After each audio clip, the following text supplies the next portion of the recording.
You're on the Six Screens Telenetwork, earning the reputation of giving all the right ingredients, uninhibited, in exposing the hard, cold facts about the Watchtower Society.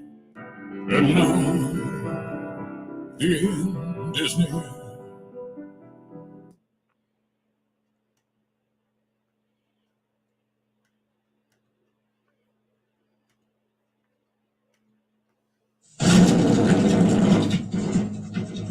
Well, hello everyone, and welcome in. Welcome in to JW World News. Well, we do it every Saturday night and every other Sunday, and we're glad you're with us. And boy, do we have some stories to talk about tonight. We got a new Elders Manual, or I should say the Jehovah's Witnesses have a new Elders Manual. What is it with all these manuals coming out every year? They keep revising them. And also, over in many countries, we are seeing Watchtower coming under pressure. Documentaries, they're in trouble with their charity status. Man, the world is catching up on Jehovah's Witnesses. And the best life ever. How many times have you heard that when you were in the organization? Well, hello, everyone. Welcome in. My name's Rick Farron. I'm coming to you from the apostate capital of the world, and we're so glad you're with us. And boy, I have to tell you, lots of things are happening. I know I tell you guys that every week, but it's unbelievable. The more I look into what's going on in the Watchtower organization, the more problems I'm seeing. Hey, it's a beautiful day up here in New England. Of course, it's about 7:25 Eastern time.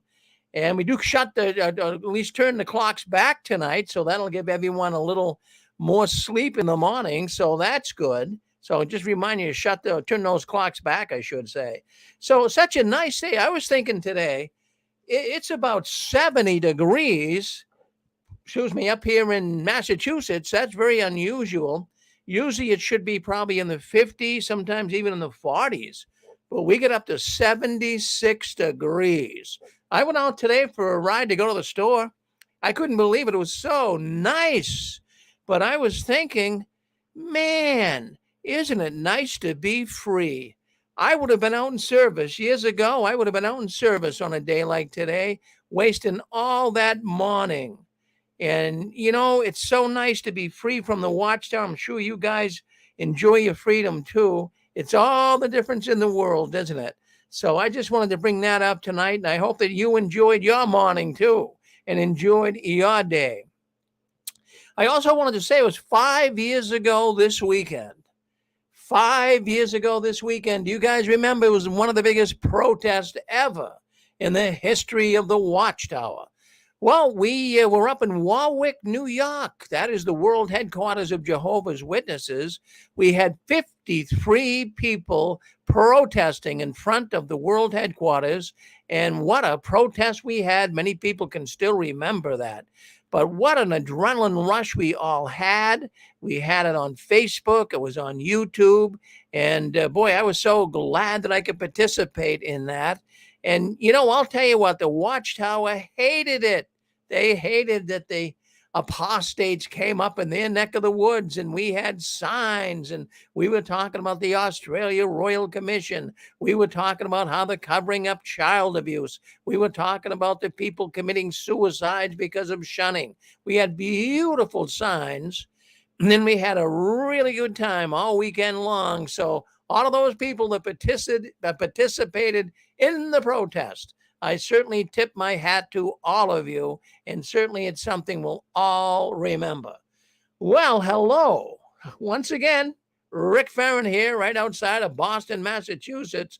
But, we got a big week coming up, a big week in the world of politics. Now, I'm not going to get into politics tonight. I'm not going to go that deep. But the reason why I even bring it up is we, as Jehovah's Witnesses, we could not even discuss we couldn't discuss politics, could we? I can remember once, if you'd even started talking about a presidential candidate, an elder would overhear you and say, well, let's not talk about politics in the hall. We couldn't talk about politics, business, and other things, but politics was taboo. And now that we're out, well, I'm going down and voting. I hope to get there bright and early. I'm going to be voting. And, the Watchtower, they kind of, they've changed their position a little bit. Years ago, you could have been disfellowship for voting. I don't believe that's the case now. If you're going to vote, just basically, keep your mouth shut and don't say anything. But there are plenty of Jehovah's Witnesses voting, I'm sure, because this is a big election. Many of the witnesses are concerned, and they should be. They should be. Christians, I mean, don't Jehovah's Witnesses claim that they are Christians? As a matter of fact, they claim they're the only Christians. And yet, when it comes to voting, oh, no, we're not going to do that. But you know something? There are plenty of Christians that vote. Have you ever heard of the Christian right, for example? Oh, this is made up of millions and millions of people. As a matter of fact, in some elections, they've actually swayed it. Now, what actually is the motivating force for a Christian to vote? Now, I'm not saying if you guys remain neutral on it, that's good. I'm not going to in any way push you guys into it at all. If you don't want to vote, that's fine and dandy. Don't you worry about it. But I have to tell you that many Christians vote. And why do they vote? Well, Jehovah's Witnesses don't vote because, they say, well, just a little while longer and life will be a lot better in the new world. So our king is already in office. Haven't people talked about that as well? When I was a witness, people would ask me, Rick, did you vote? Did you vote during voting day? And I'd always say, well, my king is already in office. So that would be Jesus, right? And that's a good comment. I'm not saying that's a bad comment. But the point I'm trying to make with that is they would kind of fluff it off. Well, don't vote. What difference does it make? Man is all terrible. They're all corrupt. God, in a little while, Jehovah is going to make life a whole lot better. And so the Christian right, well, these are Christians that do participate in a movement that generally is trying to conserve conservatism. They want to go along with traditional policies. They don't want to go along with what takes place different than conservative ideology. That would be liberalism, right? The Christians, for the most part, want to remain conservative.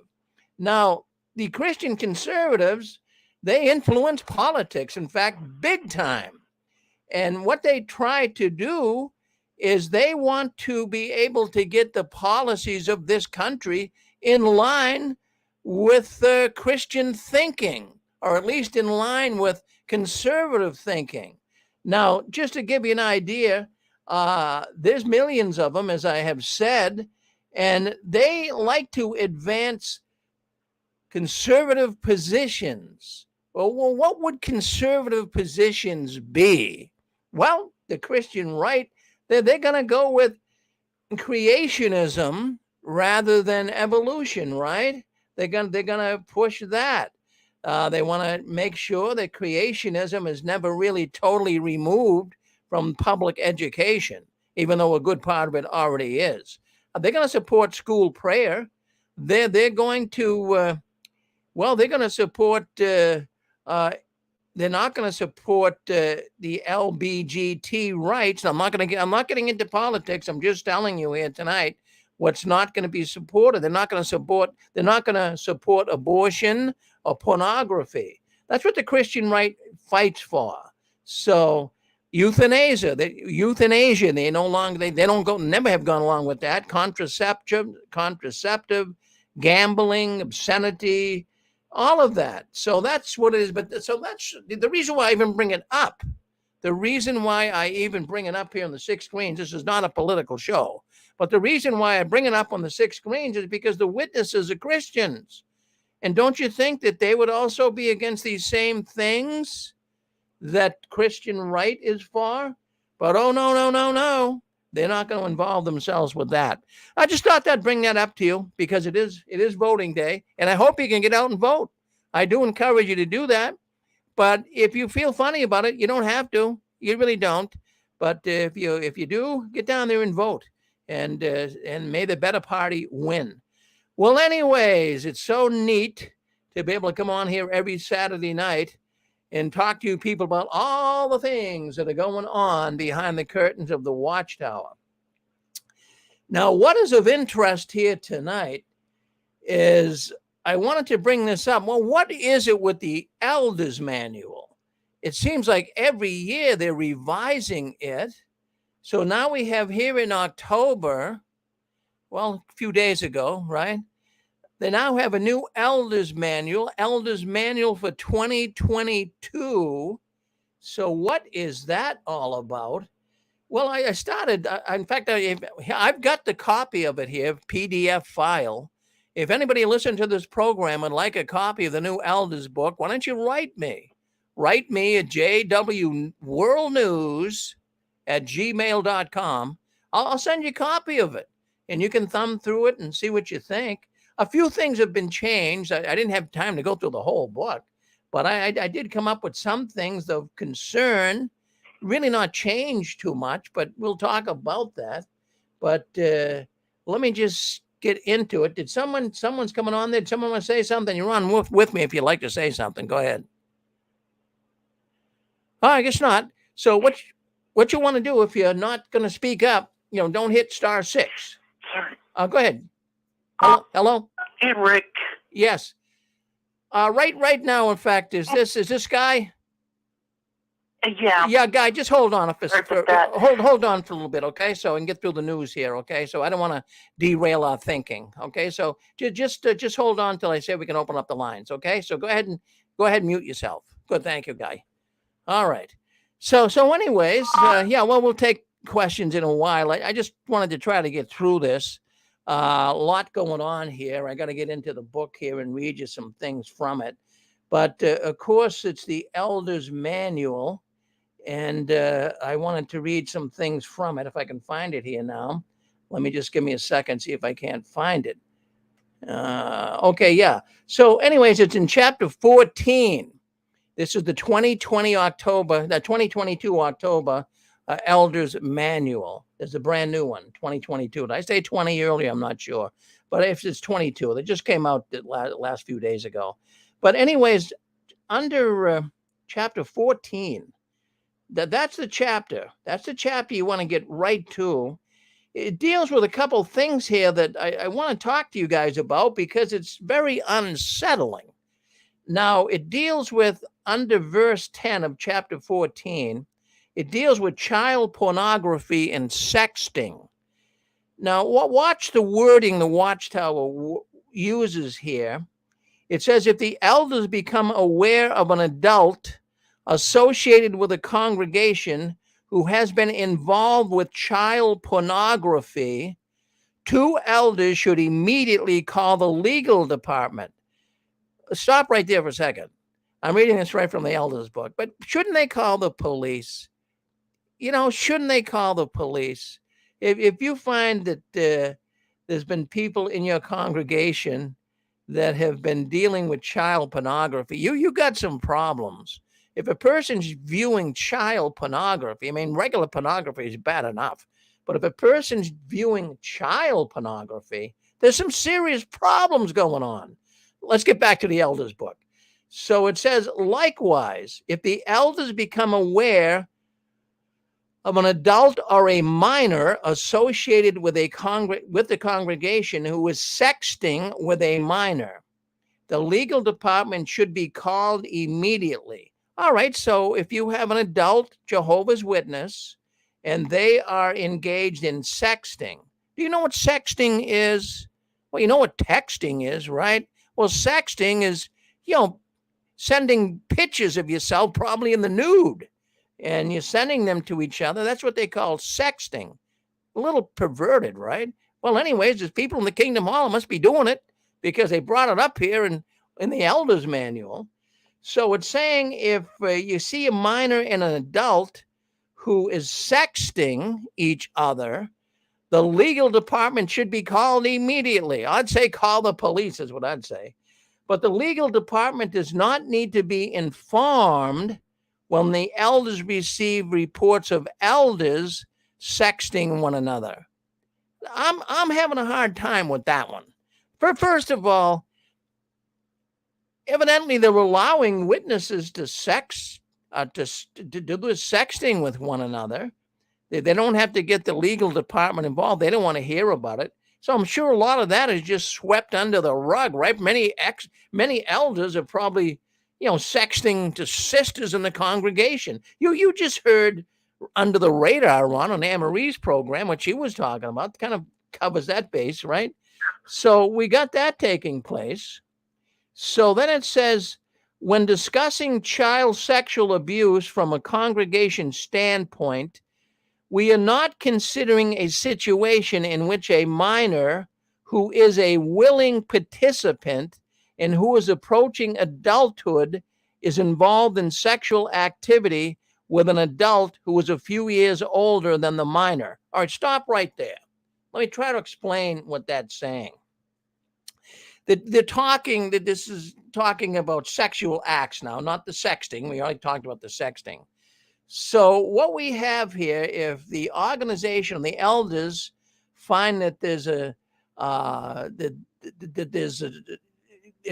there's people in the congregation that, let me read it to you again, then we'll discuss it. When discussing child sexual abuse from a congregation standpoint, we are not considering a situation in which a minor who is a willing participant and who's approaching adulthood is involved in sexual activity with an adult who is a few years older than a minor.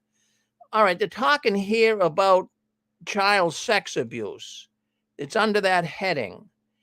So they're saying here, if the child is a few years younger than the predator, and who was really to make a judgment on what year this would be? I mean, so you could have a 14-year-old person having relations, a Jehovah's Witness person having relations with, say, an 18-year-old person. So they're saying that situation is something that could create some issues, but if it's a willing participant, let it go. So what if the 14-year-old is a willing participant? So the organization's saying, let it go. Don't even bring it to our attention. Isn't that something? The Ogden Watchtower doesn't want to hear about it. Jay, I think it's... Hey, Rick. Yes. Go ahead. Hello, Rick. Yes. I just want to clarify something. Sexting is talking about sex, not necessarily pictures. So pictures could be, if it's a child, if you have pictures, that's definitely illegal.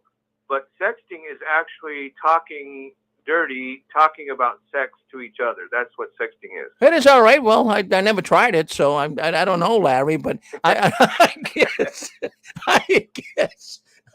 it. Well, I remember Anthony Weiner. Remember him in New York?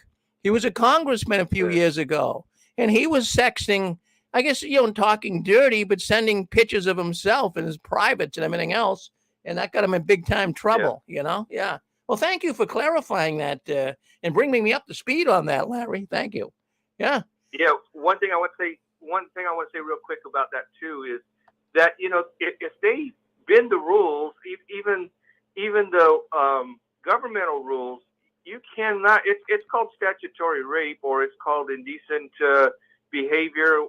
There's all kinds of things that could be counted as. If they're not an adult, if they're not 18, it's against the law, period. And if they bend the rules in their own congregation, why can't they bend the rules? Well, we're going to get married. We're engaged, so therefore we can have sex. We're going to get married in a year, so why don't they allow them to have sex? Well, I'll tell you what. I mean, they are bending the rules. I'll go with that. They're saying... Hey, Rick? Yeah, go ahead. I hate to correct that brother, but if you look at the definition of sexting, it's the practice of sending sexually explicit photographs or messages via a mobile phone. So it's not just messages; it can be images or messages. I didn't mean it was just messages, but it's not. Okay, because that's the way I took it when you said it, so I apologize if I misunderstood. It could be both. It can be both. Right. Okay. That's all I had to say then. Yeah, well, there it is. I mean, no, I can see it could be both. Yeah, but I mean, just even, I mean, gee, if you didn't even send pictures and you're talking dirty on the phone, geez, that should be a sin in itself, right? But here's what the Watchtower is saying in the Elders book, which really is concerning to me. I'm going to read it again so we get the import of it. When discussing child sex abuse from a congregation standpoint, we are not considering a situation in which a minor who is a willing participant and who is approaching adulthood is involved in sexual activity with an adult who is a few years older than the minor. So just the heading here is child sex abuse. So they're saying if we have a minor, it would be a child, right? And if they're just a few years younger, but they're a willing participant and they have sex with an older person, as long as they're a participant, the head office or the Watchtower doesn't have to hear about it. Don't worry about it. You don't have to report it. It's not child. They're claiming that's not child abuse. But what I'm doing here, I'm kind of dissecting this. So let's say, would you say a 14-year-old person, boy or girl, having sex with a 18, 19-year-old person, would you think that's okay?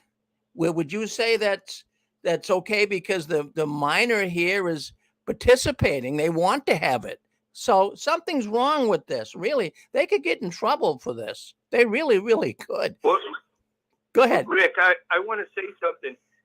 18 is considered an adult, so it has to be lower than 18, 19. It would have to be 17 or younger to fit in that category, because 18 is considered an adult.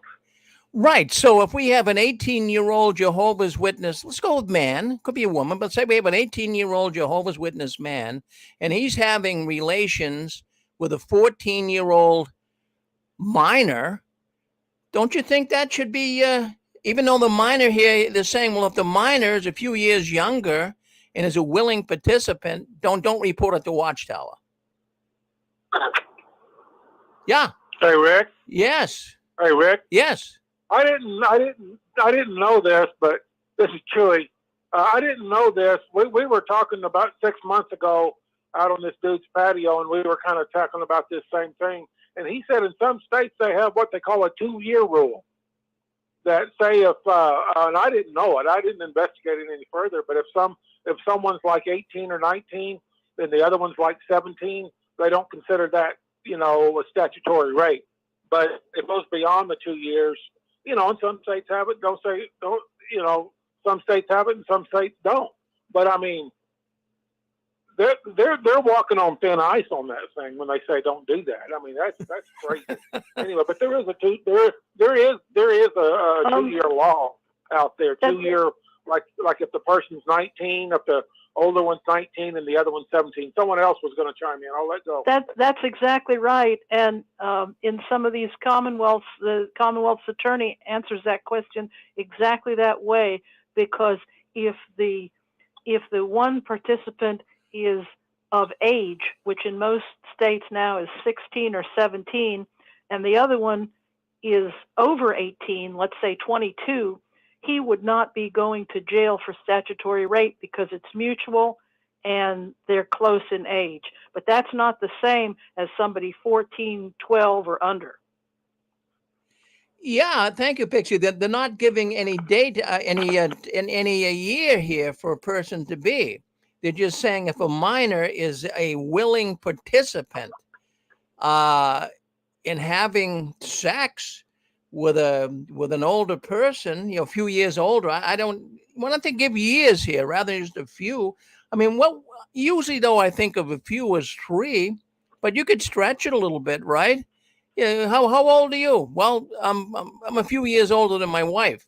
Well, you could be 5 or 6 years older, right? So they're really not giving any age. They're just saying that.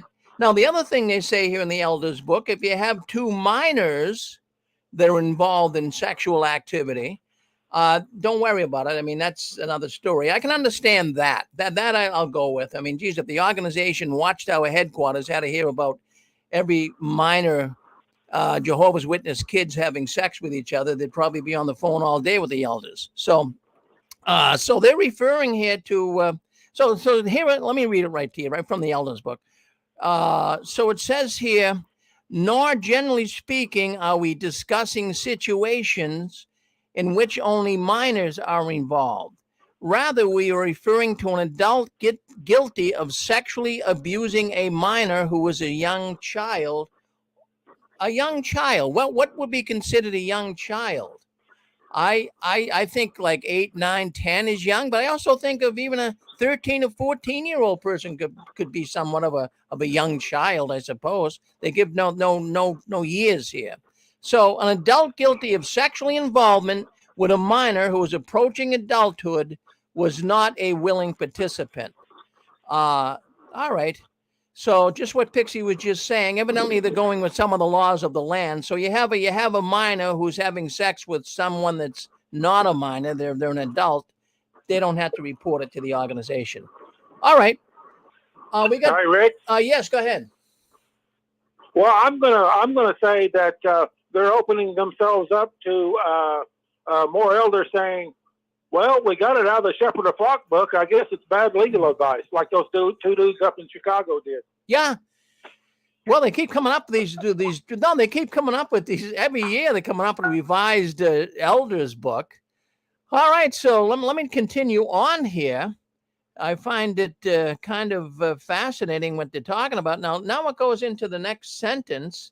It says, although viewing child pornography is not considered to be child sexual abuse from a congregation standpoint. Yeah, from a congregation standpoint, most of the world looks at child pornography. They look at that as child sex abuse. But the Watchtower is saying here that if you have a brother or even a sister, I suppose, watching child pornography, and it's not really considered sexual abuse from the congregation standpoint. But however, it still is a serious violation of Jehovah's standards.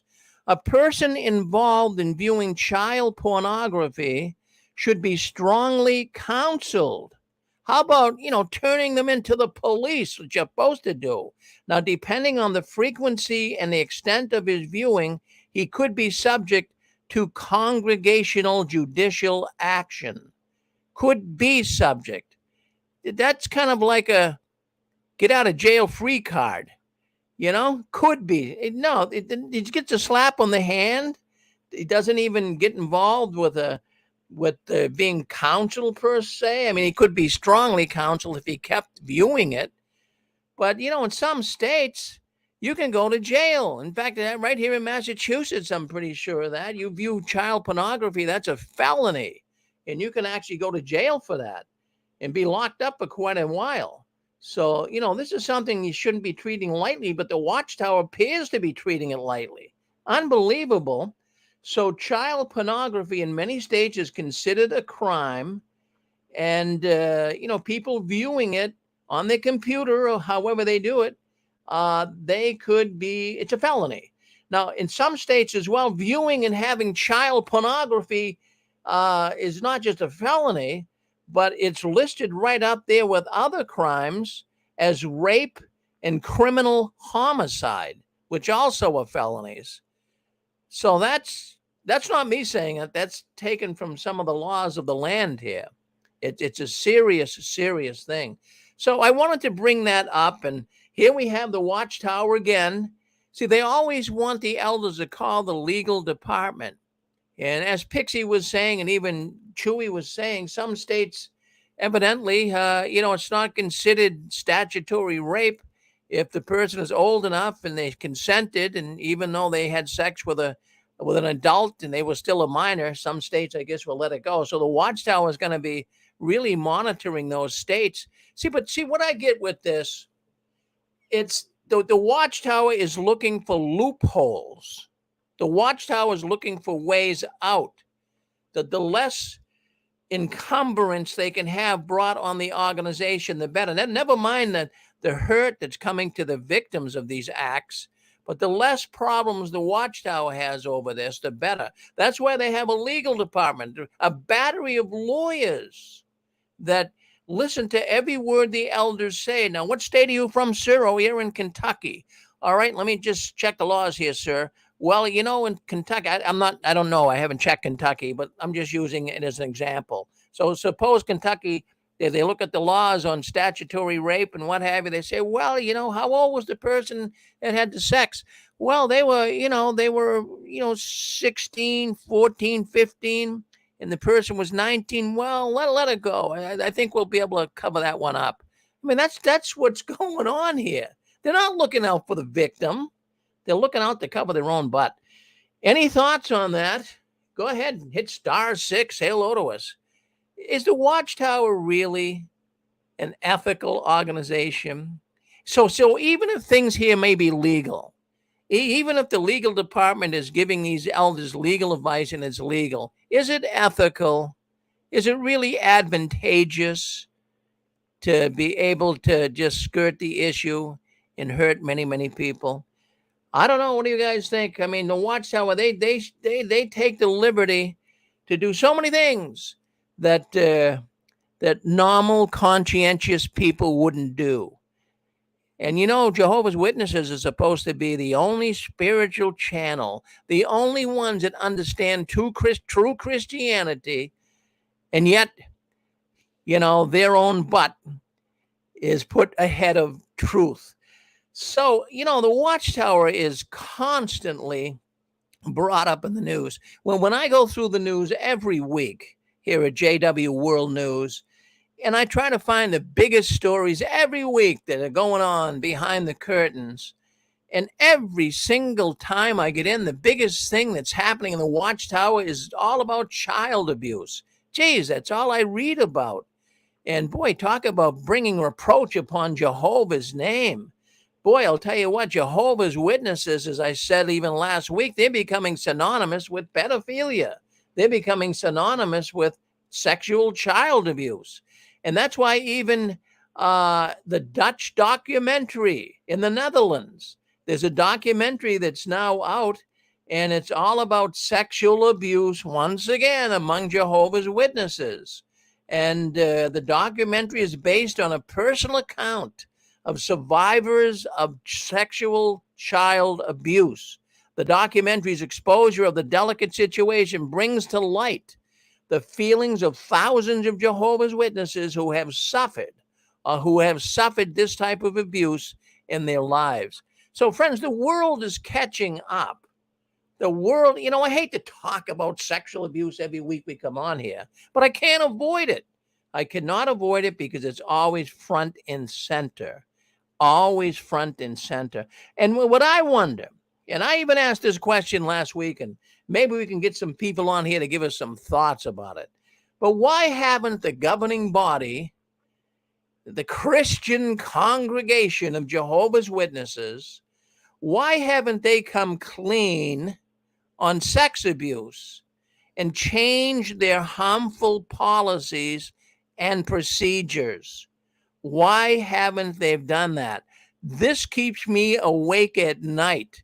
And I got thinking, there has to be someone in senior leadership, whether it be a high official of the Watchtower or whether it be governing body members, there has to be someone in a higher capacity that is guilty of child sex abuse. That's what my feelings are. Why would they cover it up? Why would they do this? There's got to be someone guilty. What do you think? What do you think? Why do you think the Watchtower is covering up all the sexual child abuse? The world is finding out about it. But why is the Jehovah's Witness organization just mute on it? They don't even come forward. And they have an opportunity to do that. And boy, wouldn't that show? Mr. Barron? Yes. Mr. Barron? Yes, sir. Go ahead. Oh, sorry. I'll be very quick. This is Stephan.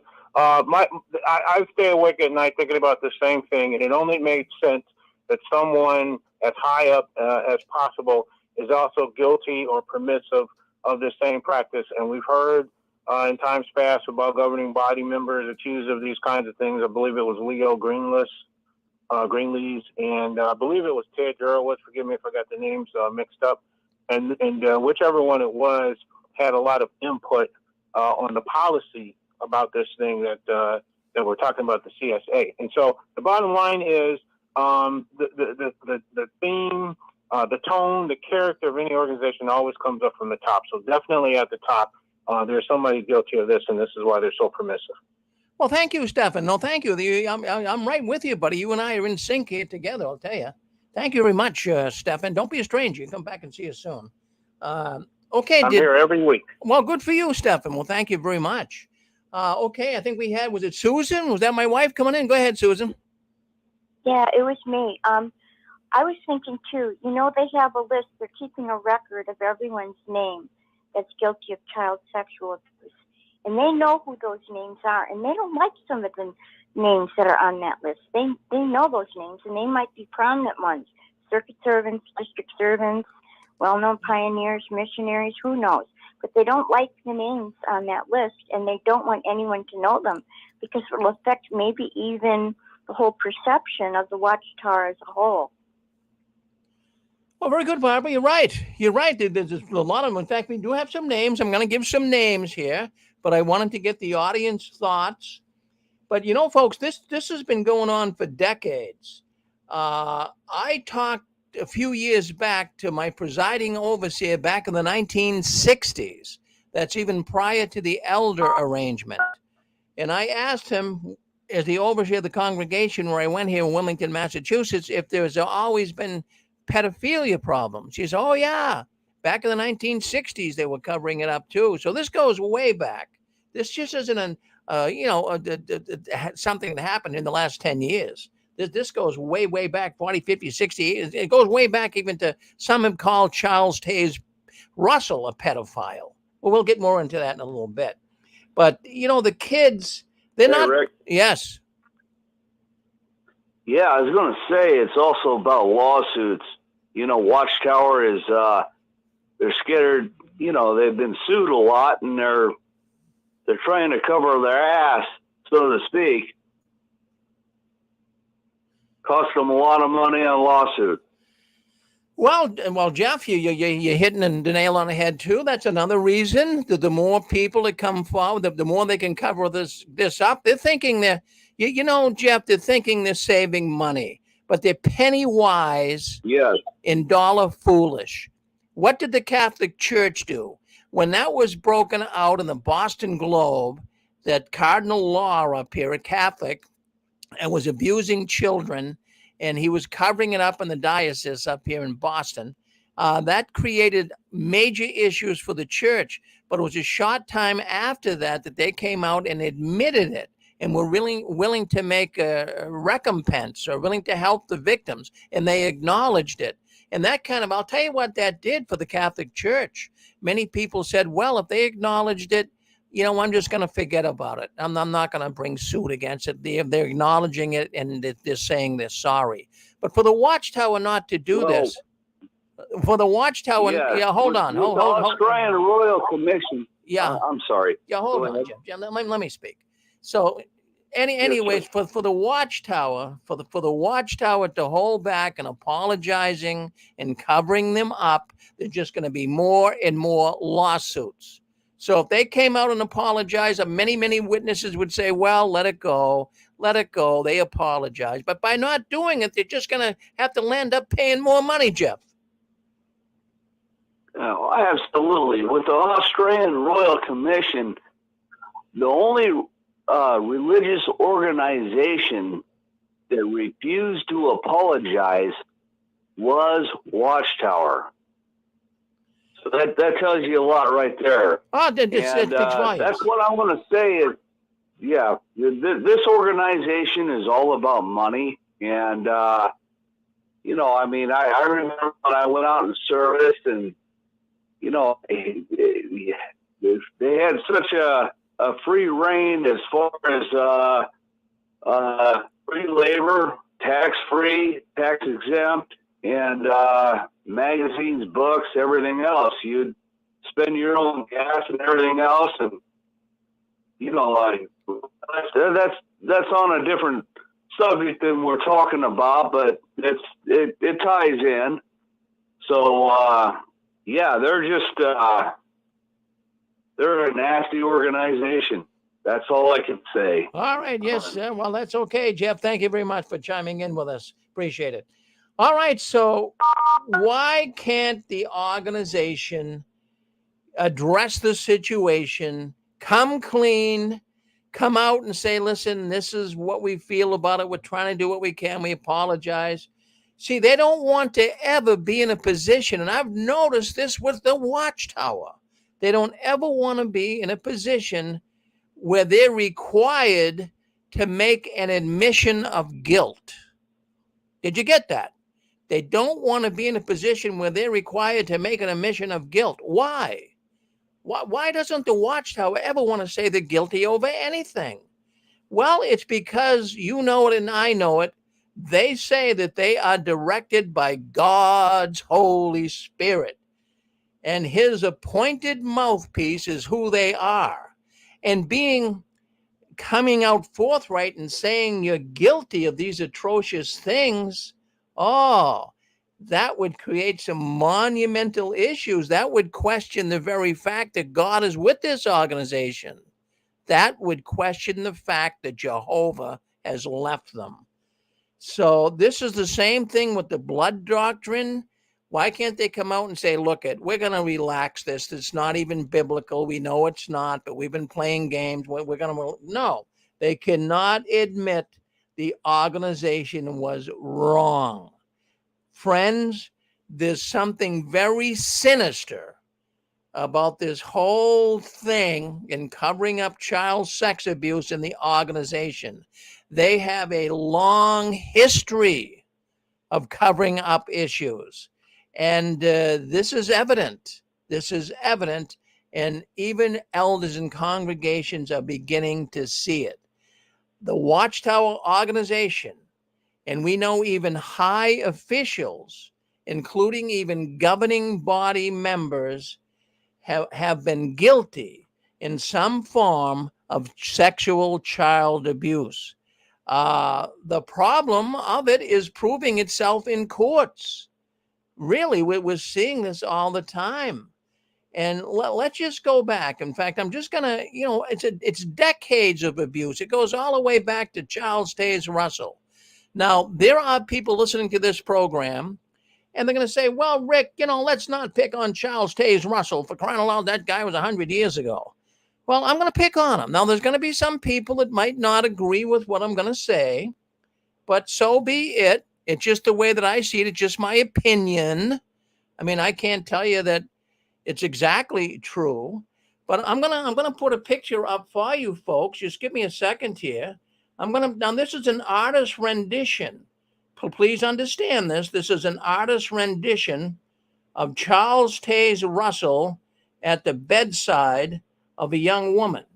It's there on YouTube and Facebook if you can see it. That's not a real picture. It looks like a real picture. Some people have even said it's a real picture, but when we were doing the 6 screens of the Watchtower, we had graphic artists here that were extraordinarily good. And we wanted a picture of Charles Taze Russell kneeling at the bedside of a woman by the name of Rose Ball. And she was a young girl that the Russells actually took in to live with them. And Mrs. Russell, Maria Russell, that would be Charles Taze Russell's wife, Charles Taze Russell's wife, she was aware, evidently, and saw her husband kissing Rose. And she said that Rose, now these are court transcripts. You can check it out.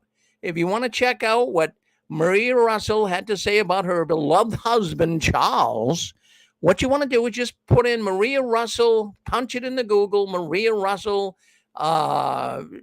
divorce of Charles Taze, and it'll all come up. It's a transcript. So she says in the transcript that Rose, That is the young girl. Now, we don't know how old she was. That is the issue. But it doesn't negate the fact that there was some type of promiscuousness taking place. But some say, well, Rose was old enough. She wasn't a child.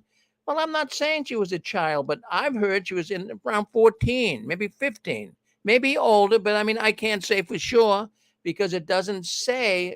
They only refer to her as a young girl in the transcript. But in the transcript, Maria Russell, wife of Charles Taze, she says that Rose Ball sat on his lap and fondled him. Now, what are you thinking here? I mean, I'm thinking this is not good. This is not good.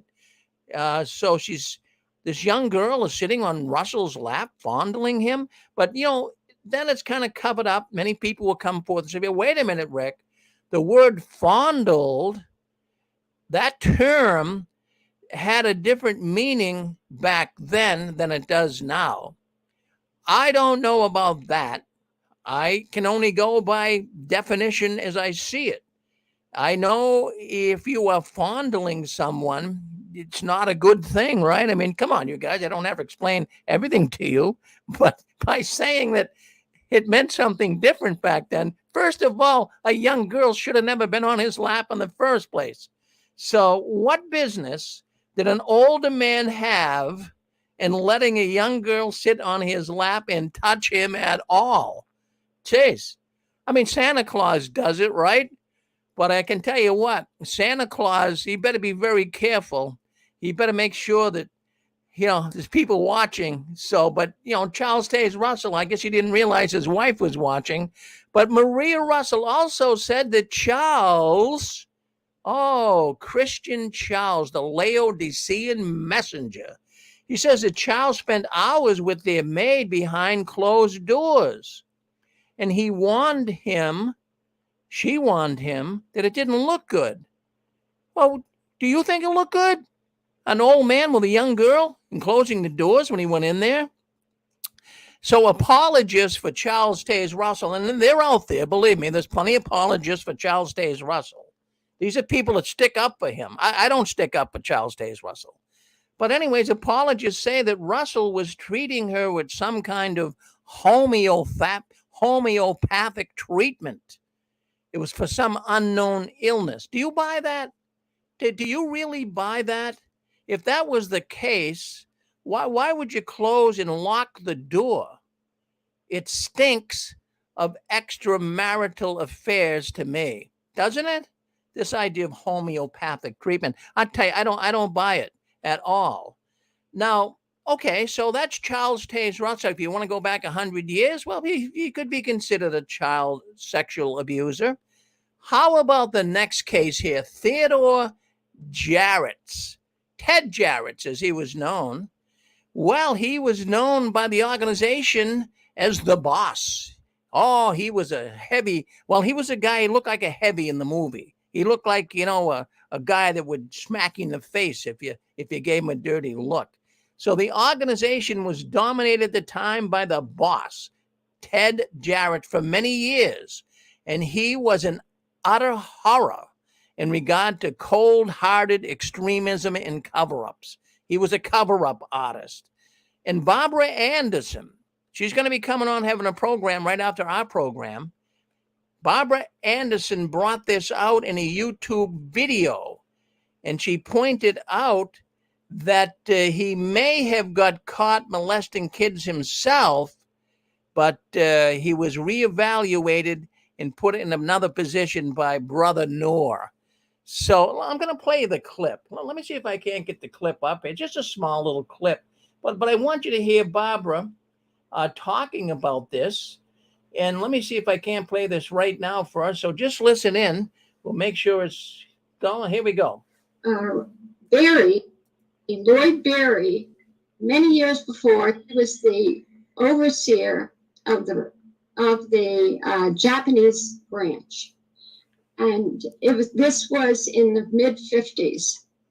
And Ted Jarrett was the overseer of the Australian branch. Mm-hmm. And something happened with Ted Jarrett, and he was removed from his position as overseer and moved to California, told to go to California.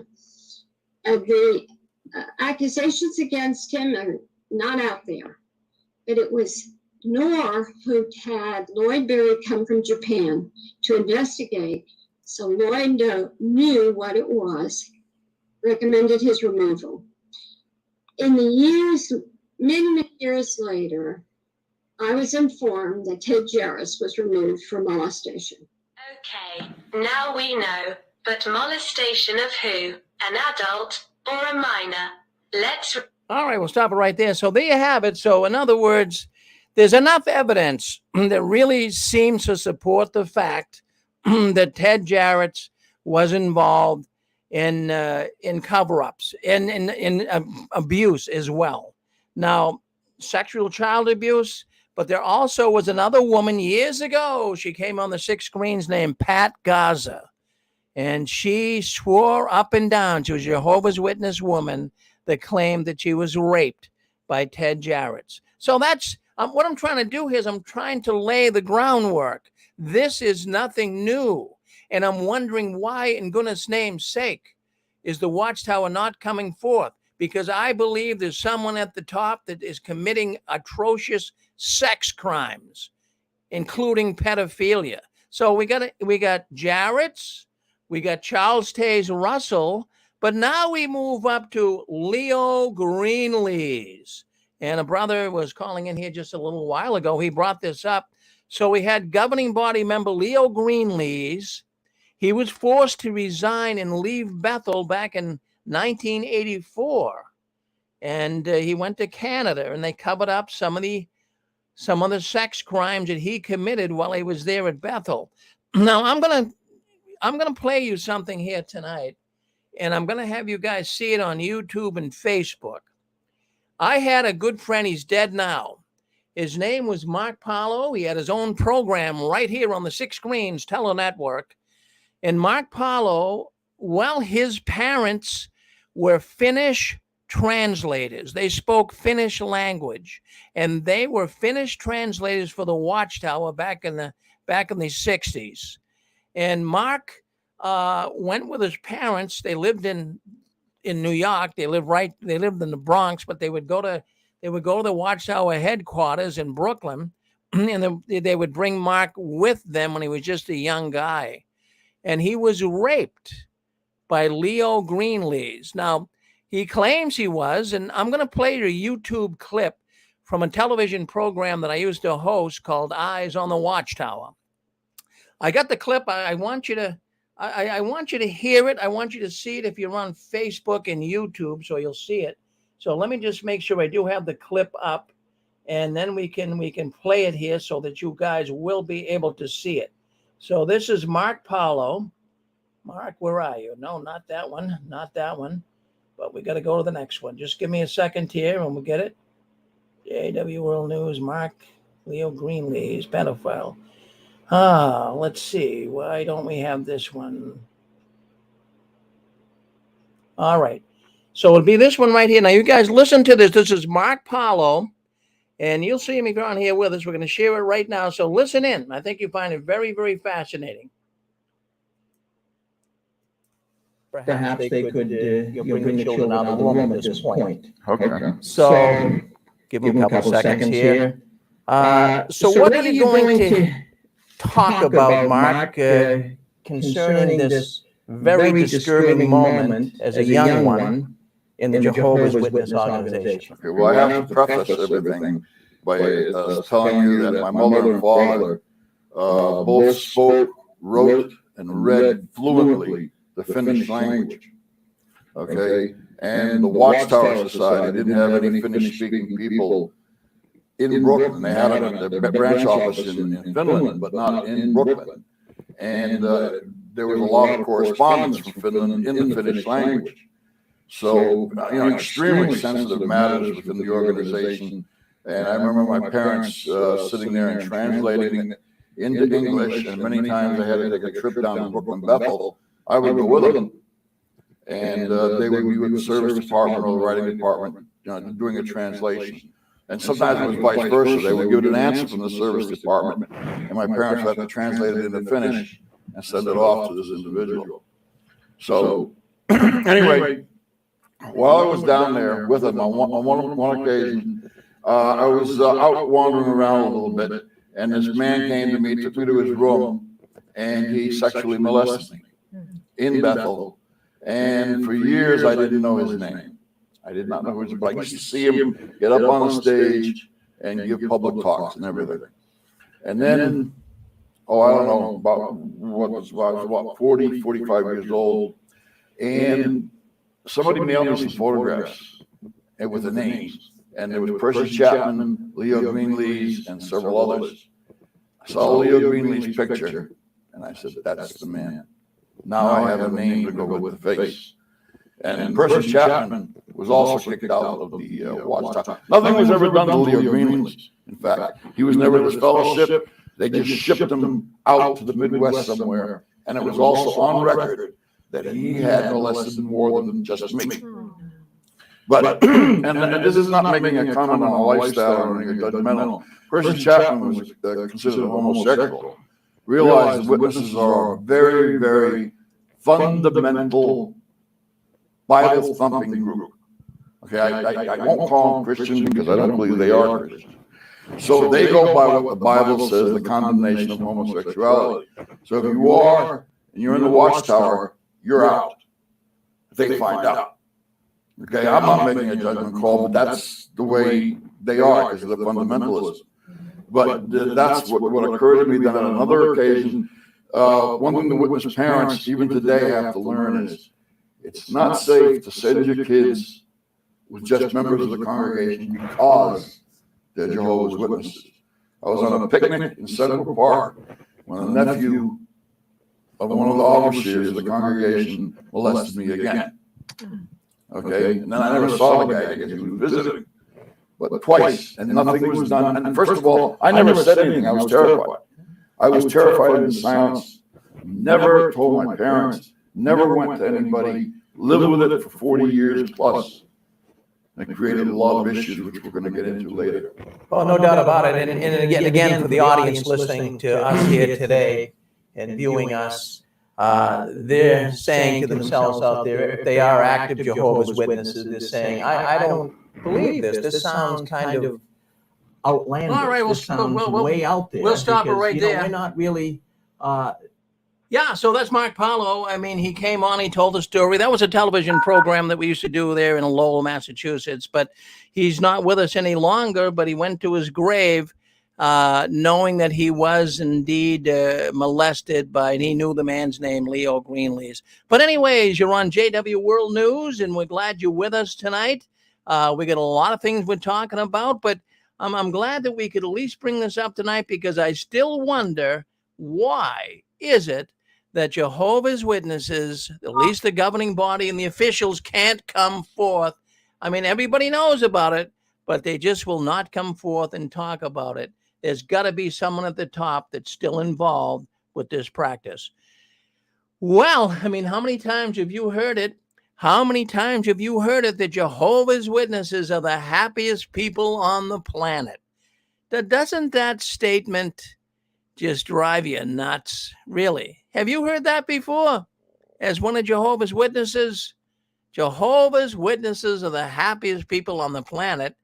Well, if Jehovah's Witnesses were truly the happiest people in the world, why is it there's so many countless problems with depression, anxiety, feelings of worthlessness, thoughts of suicide, bad blood with many in the congregation and so forth?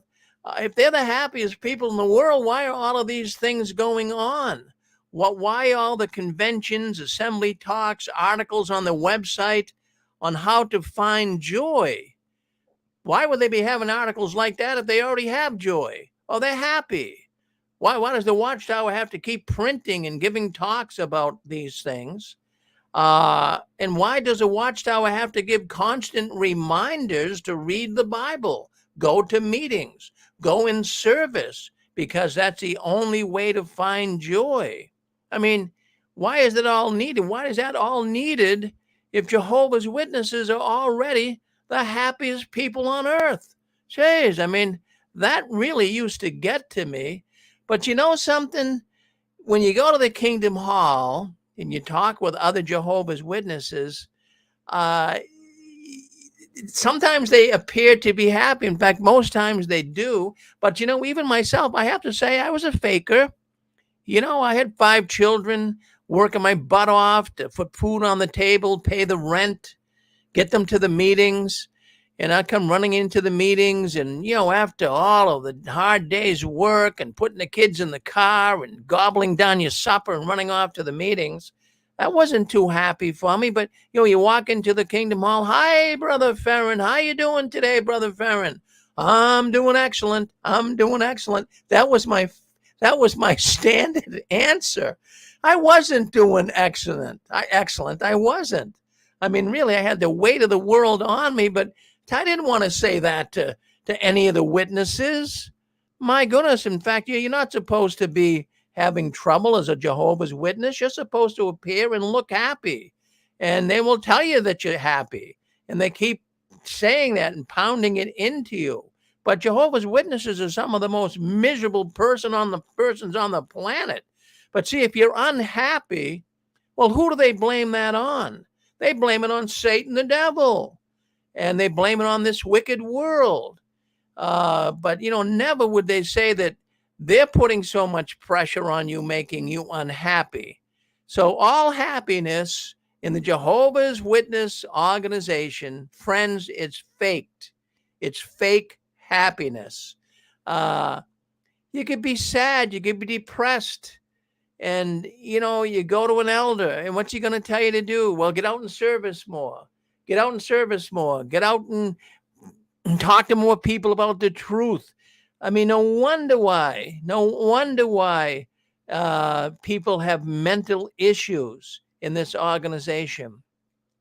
And back when I was a witness, well, just going back 2005, it wasn't that long ago, mental illness like depression, that was a spiritual issue, not a medical one.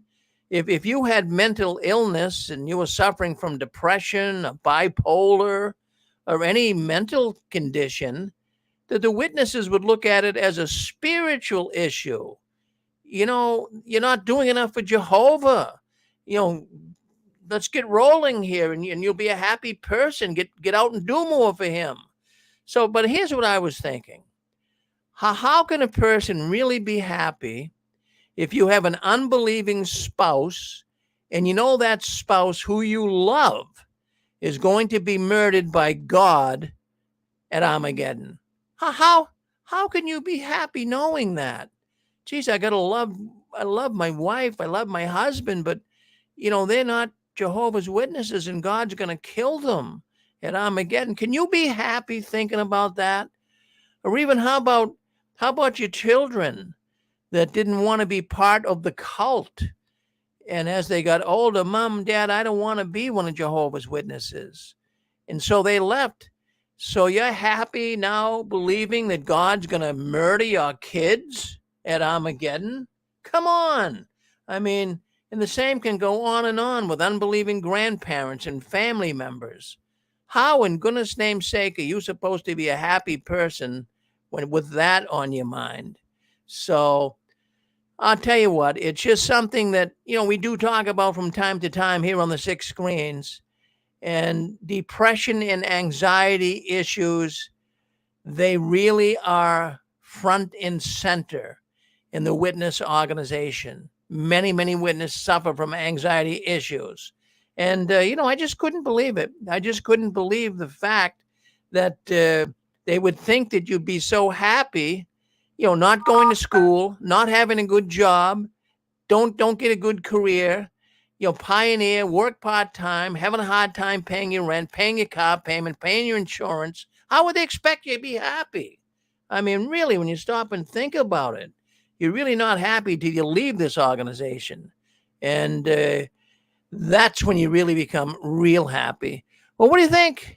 You guys have any Well, thoughts? hey Rick, I was just thinking, like you said, they always say, "Oh yeah, we're the happiest people," and they always say either the busiest and or the happiest people on the planet or whatever. But the thing is, like, my mother was baptized at 58. My father wasn't baptized in 1977, so and she's not like the only one that had a spouse that wasn't a witness. But I don't think they're like going to bed with each night saying, "Oh my God, my husband's going to die," and this that. They just think that maybe one day, like me, I wasn't a witness. I never caught on to it. I think they just live on the hope that maybe their family members will catch on to it. That's what I think. And I think that all Jehovah's Witnesses, like I said, my mother and my father got baptized 20 years later. There has to be some kind of mental, not deep mental illness, but just something just to follow that. It's a cult. It's obviously a cult. There has to be something in your mind. You're searching for something. I don't know what it is, but it's just like people are just searching for a religion, or I don't know what it is. But I think people are searching for something like that. And we had a sister in our congregation that was like a quote unquote certified mental, she had mental issues. As a matter of fact, she got divorced before she was a witness in the early 70s. She had 2 kids. Her ex-husband got custody of the kids. So that tells you that wasn't normal back then to give custody to the father. But she, she had her 2 kids and stuff like that with her. And I remember when she was really going through a difficult period, she was prescribed medication to cure her mental illness. And her daughter, Lisa, was about 10 or 11 or something like that. And she was even trying to fool her mother, putting her medicine in orange juice. But I remember this person saying she read in the Awake magazine that such and such, now I don't know what the name of the medication she was prescribed, but she read in an Awake magazine that, be careful, mental illness, drugs, or whatever it was, however it was written. That's why she did not take it. That's why she did not take it. And her daughter, who was just a kid at the time, had to fool her Jehovah's Witness mother to take her medication. Because she read something in the Wake magazine that said, be wary of, mental illness medications or something. And this is going back to about the late 70s. I think in the 70s this was happening. Well, very good for sharing that. In fact, you know a lot of people, surely, that were on medication. And you can say forthright, I'm sure, that you knew many in your congregation that really weren't living very good lives. Could you really say they were happy? No. Rick, I think everybody in any congregation in the United States and all over the world, there are always some people that have that quote unquote mental illness. I'm sure you probably can name somebody in Europe, London can name somebody in Russia can name somebody, because it's a cult, because people, they don't have to think. They are told what to do. And that's the number one thing I learned from somebody who was educated in that field. They're told, do this, do that. This is what we have to do. I was told by somebody who was educated in that field years ago about, mental illness. They are told we have to do this, we have to do that. So it's like rules. People are searching for certain people who need help, mental help. They're told what to do. So it doesn't require on their part too much thought. Well, very good, Shirley. Well, you're right. You're absolutely right. You're told to be happy. So I guess if you're told to be happy enough times, you're going to put a smile on your face. But, how many times when you were young and you were a little snappy or irritable at the supper table, and your father or mother would say, put a smile on your face. So, you'd smile kind of smirkingly. Well, that's how that's how it was when you were a witness. You just smile and be happy. Life. Yeah, that's life. No matter, I won't even say Catholic, Protestant, people, you have ups and downs. But when you follow a witnesses, when you follow a cult, that's a whole different thing. You can't say God bless you after somebody sneezes. You can't vote. Well, that's like a tricky issue, because sometimes it did say things you could vote. But anyway, things like that. You can't say God bless you after you sneeze. You can't celebrate Christmas. You can't do this. You can't do that. You can't do this. It's like a list. And if you choose to follow that list, like, what are you searching for? That's why somebody, like I said, who was trained in the medical profession, it does attract people who do have certain, their mind is a 100% or whatever, it does tend to attract people like that, because this is what you do, this, so that's just a way. And I would, like I said, if somebody who was trained in that field, say that's a way. You need a list. You have to do this. You have to do that. So, I was told that years ago. So that's why I think people are searching all over the world, whatever you were raised in. But when you join a cult, it's like, people they're all like 100% in. And it's like this, you have to do this, you have to do that. And it's an easy sell for people who aren't too mentally stable, shall I say, for a better choice of words. Well, thank you. Thank you very much for checking things out here and giving us a call to the show tonight. We really appreciate it. Really appreciate it. Thank you, Shirley. Yeah, can I just point out something else? Can't even talk to their own mom or dad or introduce their own children to their grandparents. Well, Randy, that's a good point. How can you be happy? How can you be a happy person when you got that going on in your life? Shirley, did you want to say something else? Go ahead. Yeah, I was going to say something you said a while ago about the voting. I remember a while ago, somebody had listed on, I won't mention his name because I can stand him, on his site. Somebody gave the page and the paragraph in the bound volumes about voting. And it was in the Awake magazine going back to either 1960 or 61. And he even gave the page because I showed it to my mother. It said point blank. It didn't say it was a conscious issue. It said point blank, yes, Jehovah's Witnesses can vote. And I was just hoping somebody who's listening in right now, if they are familiar with that, because I remember it because I showed it to my mother. My mother had all the bound volumes, either what is 61 or 62. Awake magazine, this person gave the page and the paragraph, and I showed it to my mother. It said yes. It didn't say conscious at all. It said yes, witnesses can vote. So I just hope somebody listening in, if they were familiar with that, because I would just love to remember, pull that up again. All right. Well, let's see what they say. I forget where that was, but I remember reading that one too. Well, thank you, Shirley. Appreciate it. Yeah, go ahead. Hi, it's Steve here from the UK. Hi, Steve.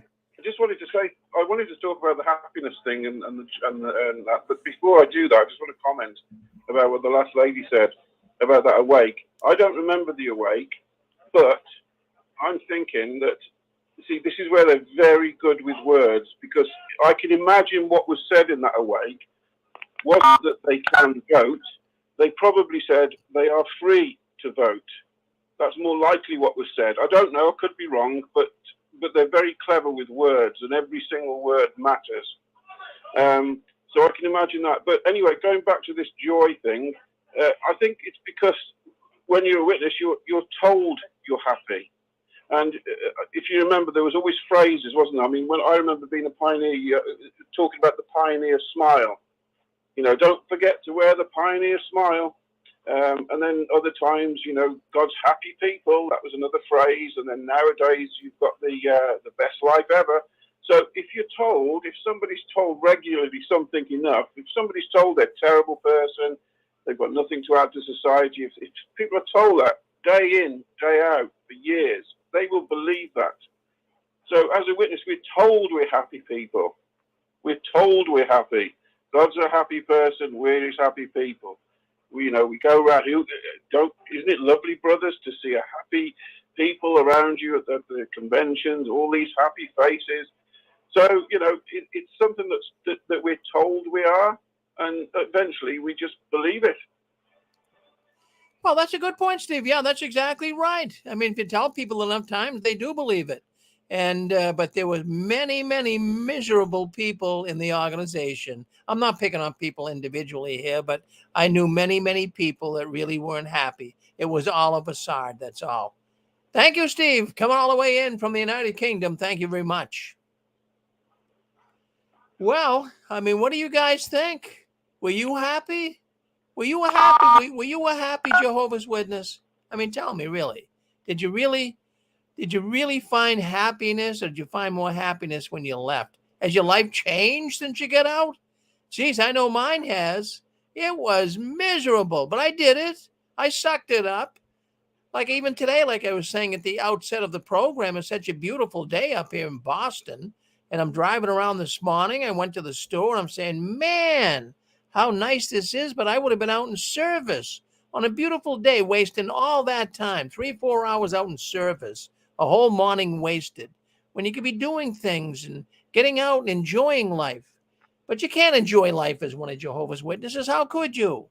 Really? So what do you think? Were you a happy Jehovah's Witness? Were you happy? Are you happier now that you're out? I think you are.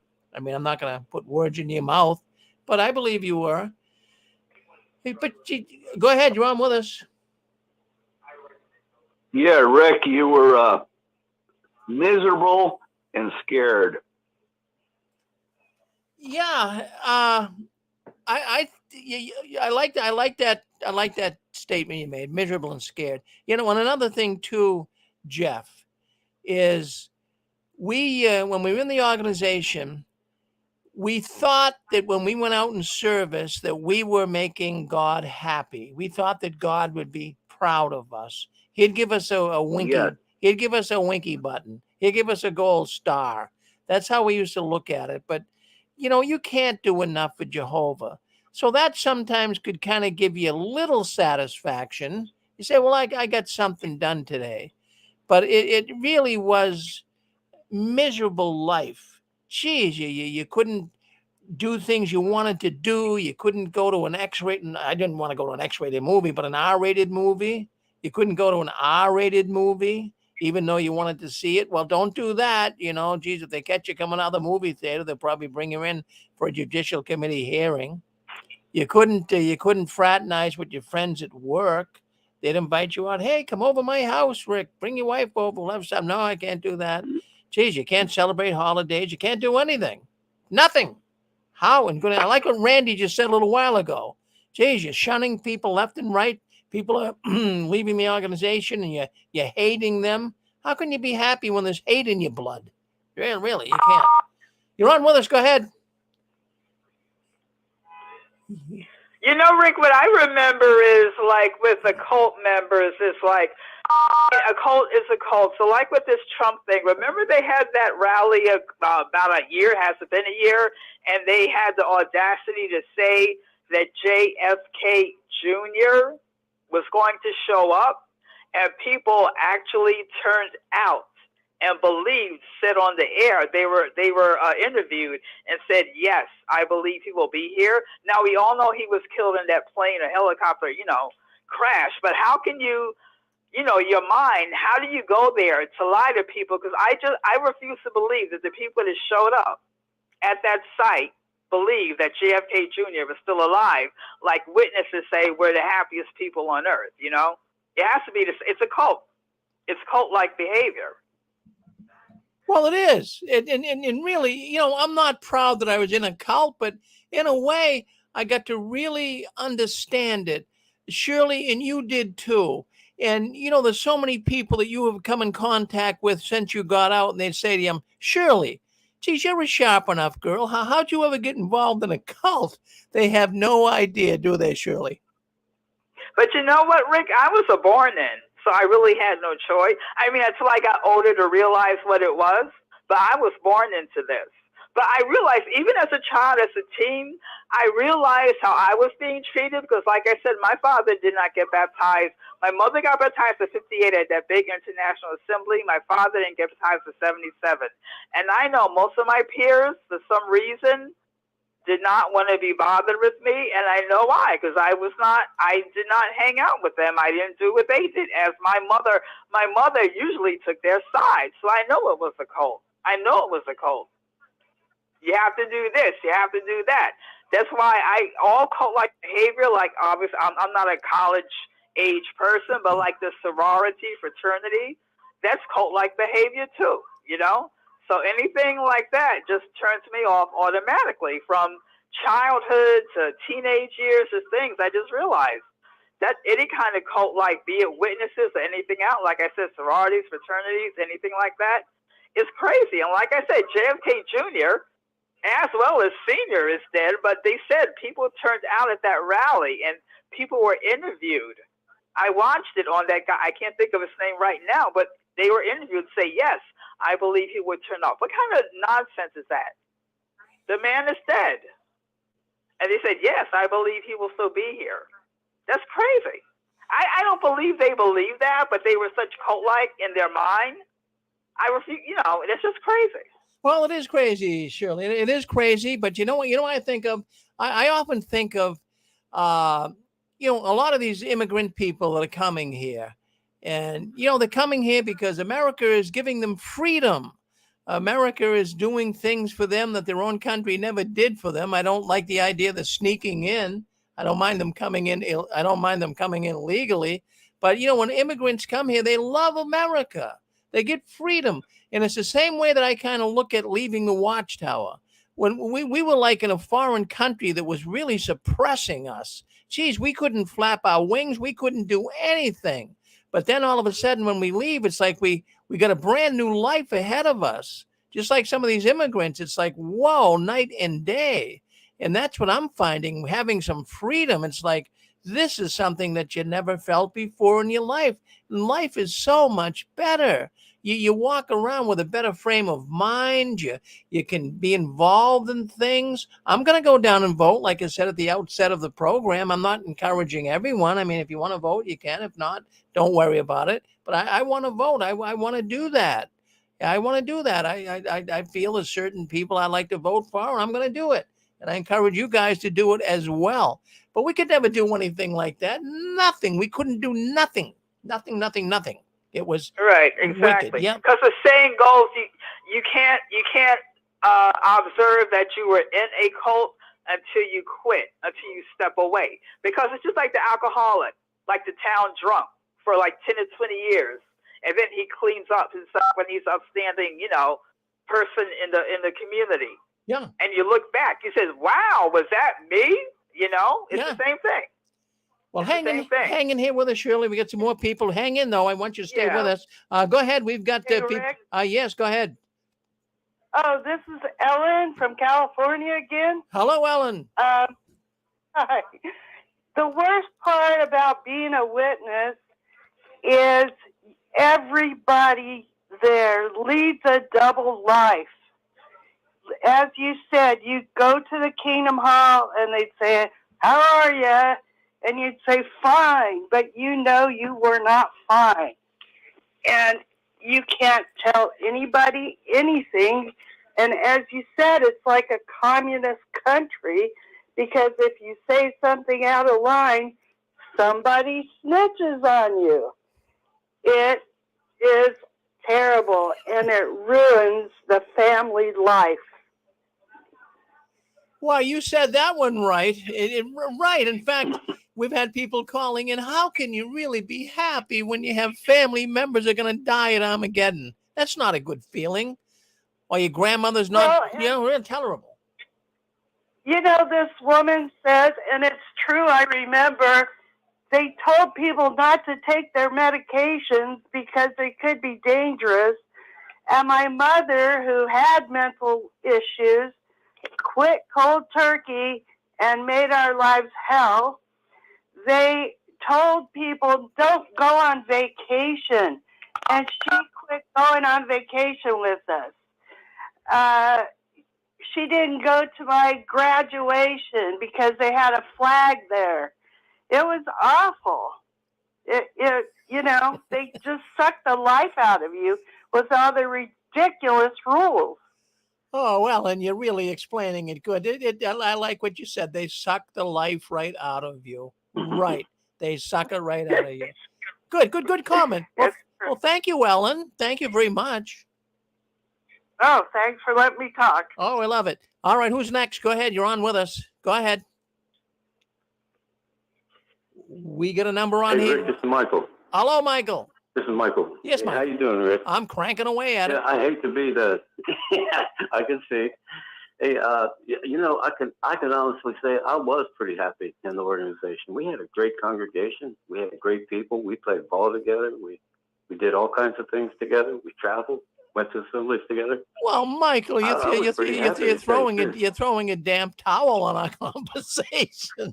But Well, I know, but well, what was different? I know what you're saying, but well, what was different about your congregation? Come on now, Michael. I mean, were these people kind of different than most congregations? Would you say? Or what was the difference? What made you happy? You know what? You're absolutely right. I should tell you this. I'm going to tell you about this next week when I'm on your show. But our congregation was different. Yeah, it was different, and some of the parents let their kids play organized sports. My parents let me play. I played on all the school teams, and I've actually went to Kingdom Halls in my baseball uniform. As long as I didn't miss a meeting, my mom was okay with it. I had a band. I had a band, and a lot of the people in the congregation played music. We sang. Well, it was a little different. Well, it had to be a little different because I mean, I was in a congregation where if you even played music on a guitar, and you didn't play the right music, you'd be labeled. You would be labeled.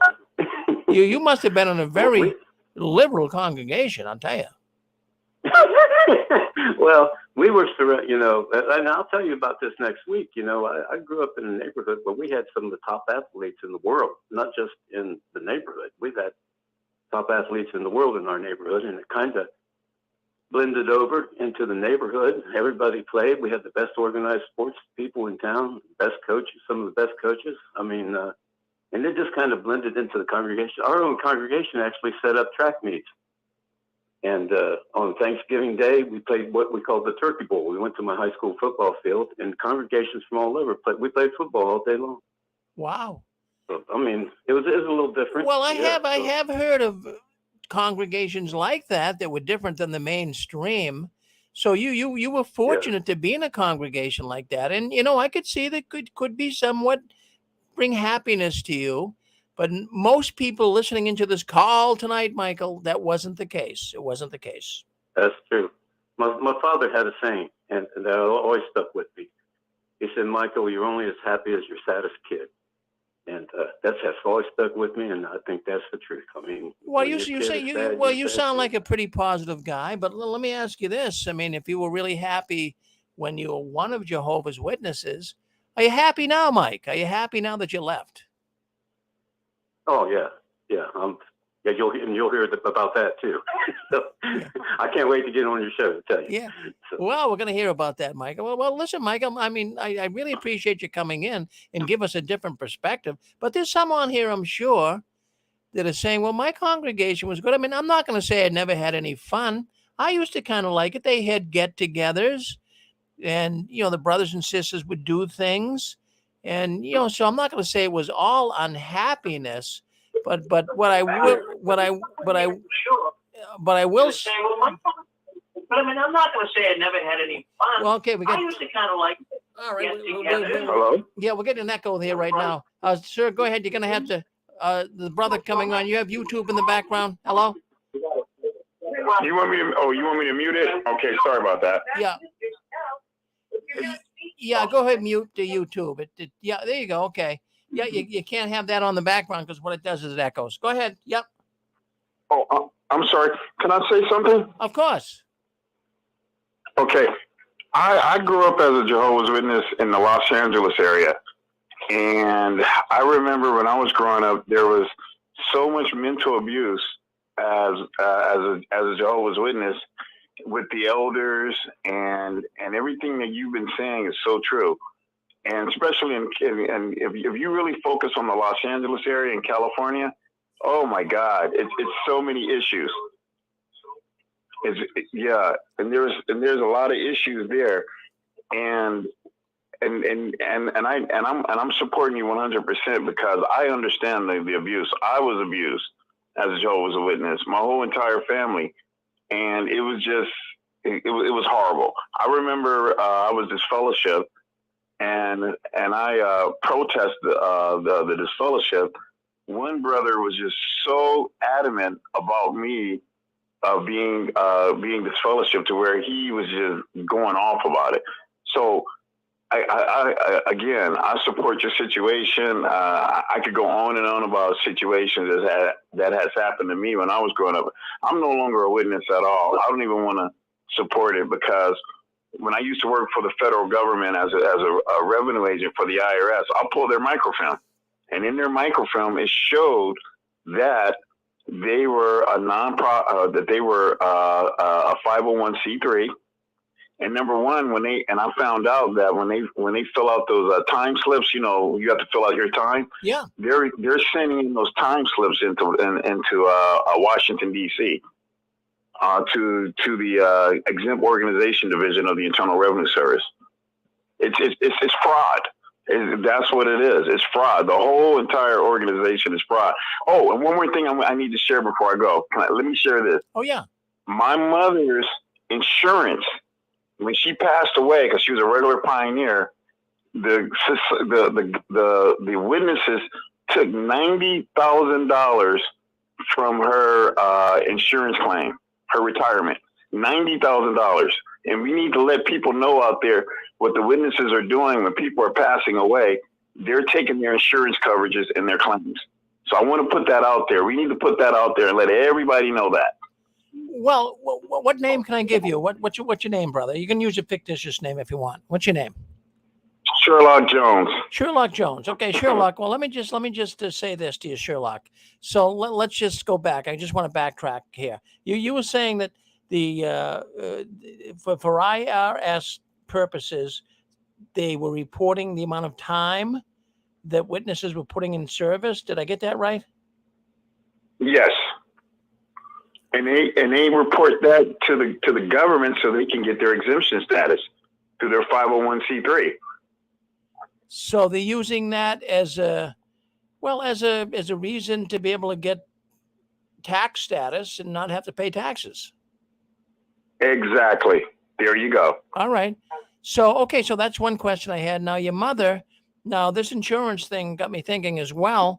So you're saying that evidently your mother signed the insurance over to them, didn't she? Yes. The third of her policy. A third of her policy, she signed it over to them. Wow. So that could have went to you, her child, Jeez. Yeah. Yeah, no, I feel for you. I really, really do, Sherlock. Well, thank you. Yeah. Well, so you're still with the IRS or what?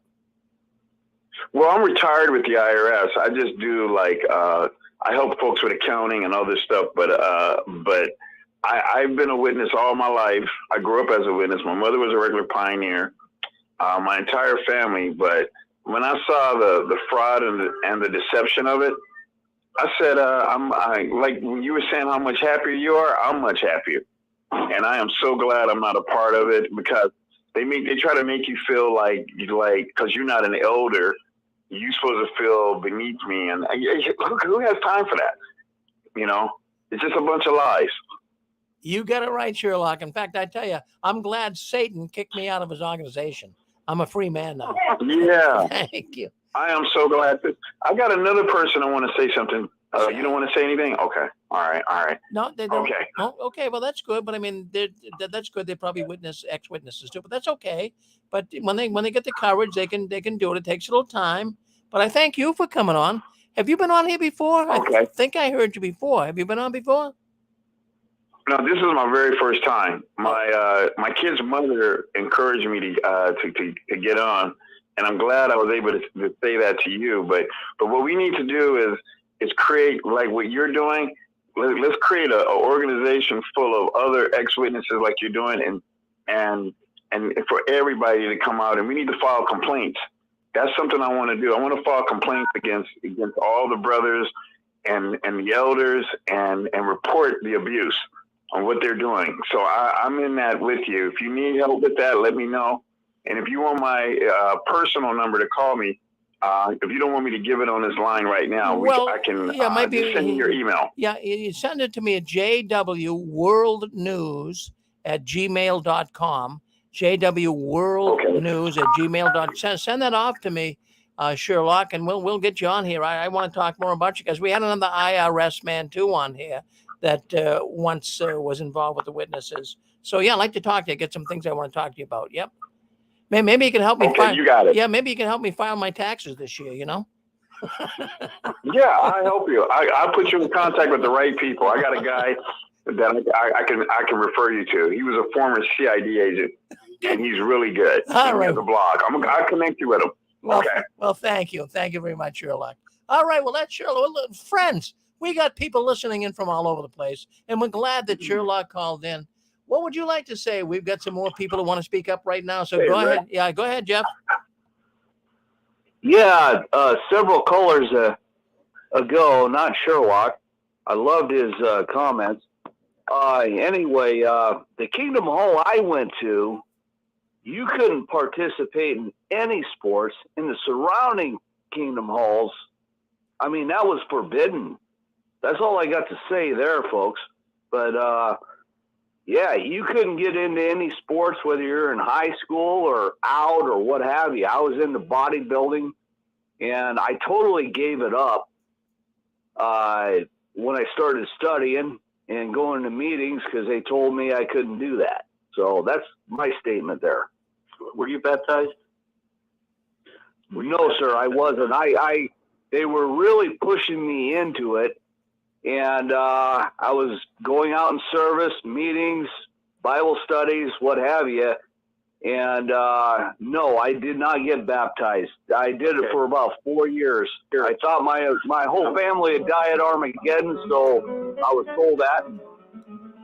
So what kept you from doing this? If you were baptized? Well, the reason I didn't get baptized. No, what did you do?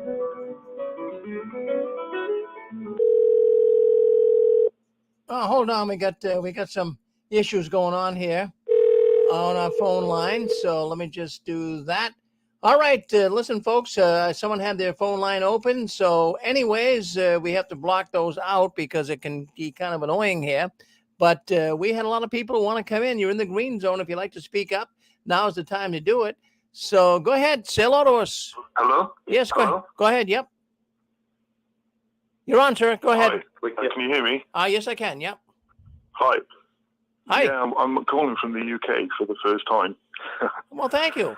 So enjoying your show. It's very, very good. I was thinking about the issues that you raised. I know this isn't the show where you discuss sort of spiritual things. I know you do that on your other show, but I was thinking of the scripture in Matthew 11 where Jesus said, "My yoke is kindly and my load is light." Did you ever feel that you were a light load as being one of Jehovah's Witnesses? Never. I always felt it was very, very heavy, and it was, you could never do enough. You're on that hamster wheel, meetings, service, study, talks. You didn't have time for yourself, so it's great once you learn the truth about the truth, isn't it? And you get out, and it's immense freedom that we have now. Yes, it is freedom. It's unbelievable. No, I appreciate you calling in and sharing those facts with us because it is a burden. The Jehovah's Witnesses, even though they don't take that scripture to heart, they really don't. They make your life burdensome. They don't release any burden from you. Yeah. Yeah, and you can't do anything, can you? If you have any hobbies or interests, it's always frowned upon. If you're in, like I said, as the previous callers said, if you're into sports or into music, or it was like, well, we shouldn't be doing that. We got plenty of time in the new system to do all these things. So it's really oppressive. The life I found as a JW was very, very oppressive. Nothing was ever good enough, and it's just so liberating now to know the truth about the truth. And to be out of that culture, that environment, it's very liberating. Well, I'm so glad you called in from the UK. Now, we do have, if you write me at JW World News, I can send you a link for an app that won't cost you to come on because I know it gets expensive to call from the UK. So you write me at jwworldnews@gmail.com, and I'll send you a link how you can get an app and you can listen in anytime you want and call into the program anytime without charging a penny. So that'd be good. That's great. Thanks very much. And I enjoy your show, Rick, and I really appreciate your work. Well, thank you very much. I appreciate that. Well, anyways, we are here on JW World News, the Watchtower doesn't want you talking about, but we talk about it every Saturday night and every other Sunday, including tomorrow. beginning at 1 o'clock. You do not want to miss it. Now, on Sundays, we take a different stance. We get into the theological teachings of the Watchtower. And we have a program starting at 12 o'clock. Theology Matters by a man out of Illinois. His name is Chad Burns. He has a program on here, and he'll be coming on tomorrow at 12. And then at 1 o'clock, we have Knowing God by two Christian apologists, Jody Bishop and Scott Walton. And then at 2 o'clock, we have Christian Testimonies. In other words, ex-Jehovah's Witnesses who come to Christ. They share their testimony right here on the 6 screens every other Sunday. And then at 3 o'clock, we do JW World News Sunday edition. And then at 4, we got Jay Hess. He's answering your Bible questions. So why don't you try to come in tomorrow? That's what we talk about, theological matters. We don't do it here on Saturday night, but we're so glad if you could join us tomorrow beginning at 12 noon Eastern Standard Time, New York time. Well, let's take a look here and see what else is going on. Boy, we've got a lot of people still coming in through our telephone lines. We're looking all over YouTube here. Lots of comments coming in there as well. And we're glad you're with. Yeah, yes, go ahead. Sorry, Rick, to do this, but I just needed to say that the last caller that came on from the UK, I recognise his voice. He's from South Wales, I think. Yeah. When he sends you the email, can you give him my email address? I'd like to contact him. Of course I will. Yeah, no, we got a lot of UK listeners coming in lately, and I'm going to kind of put you guys all together. So I'll be glad to do that, Steve. Glad to do that. So I will do that, okay? Don't you worry. Thank you. Thanks a lot.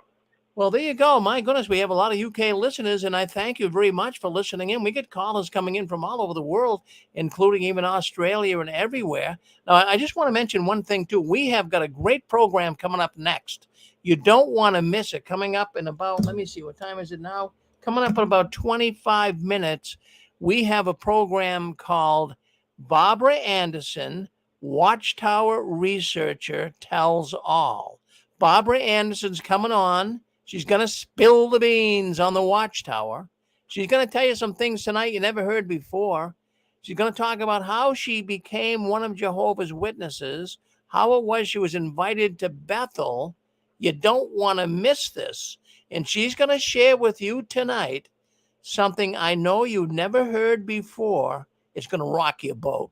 And if you're an active witness listening into our program, it's going to move you very close to the exit door at the Kingdom Hall. So Barbara Anderson coming up next. That'll be about 25 minutes from now. Boy, I'll tell you, she came on 2 weeks ago. We got 12,000 clicks. That's just on YouTube. 12,000 people listen in. They love Barbara Anderson. So let's listen to her coming on. So don't you guys go anywhere. At 9:30, she'll be on with us. Well, my goodness, I'm so glad we're having a good time here tonight. I'm really happy to see a lot of people still calling in, and it's really wonderful that we can chat like this and share our experiences and our thoughts and all of our feelings toward what went on with us when we were in the Watchtower. I mean, we were touched by the tentacles, as we say. Well, I just wanted to bring up as well, the governing body right now, there's something that they hate more than even apostates. Did you know that? I mean, we know the governing body hates us. We're mentally diseased. We have got, we've left Jehovah. We're the evil slave. Whatever they want to call us, they can. But there's something that they even hate really more than apostates. And what is that? Well, it's those in the PIMO class. Is that you? Are you in the PIMO class? Physically in, mentally out? This is driving the governing body berserk. They can't handle it because they know darn well that there's many in the congregations that are not really believing what the Watchtower's teaching. They are really looking for the exit door. They just can't leave because they're afraid what will happen to them. So these are people that are physically in, mentally out. Well, what does that mean, physically in and mentally out? Well, it means a person is still going to the meetings or getting on Zoom or going there in person and They're going there in a perfunctory way. They're appearing to be a Jehovah's Witness, but mentally they know it's rotten. They know it's not truthful. So we call them the PIMOs. So the PIMOs are apostates. They're hidden apostates. I'm going to bring them into the apostate realm. They're hidden apostates. And the organization is referring to them as false brothers. Yeah, false brothers. In other words, they're appearing to be brothers, but they're really not. The PIMOs are in a transitional state. And that is what I wanted to bring up here tonight. The PIMOs at one time were involved really deeply in the Watchtower. But they're beginning to say, okay, I just don't want to be shunned. I don't want my relatives to disconnect from me. I'll stay in, but really I don't believe it. And then eventually they're going to become POMOs. They're going to become physically out and mentally out, and that's what we want them to do. But you have to do it kind of cautiously. So they're trying to just go very slow with this. They don't want to rock the boat too much. So we're glad to have so many PIMOs calling in here tonight. They're listening in. They're listening in.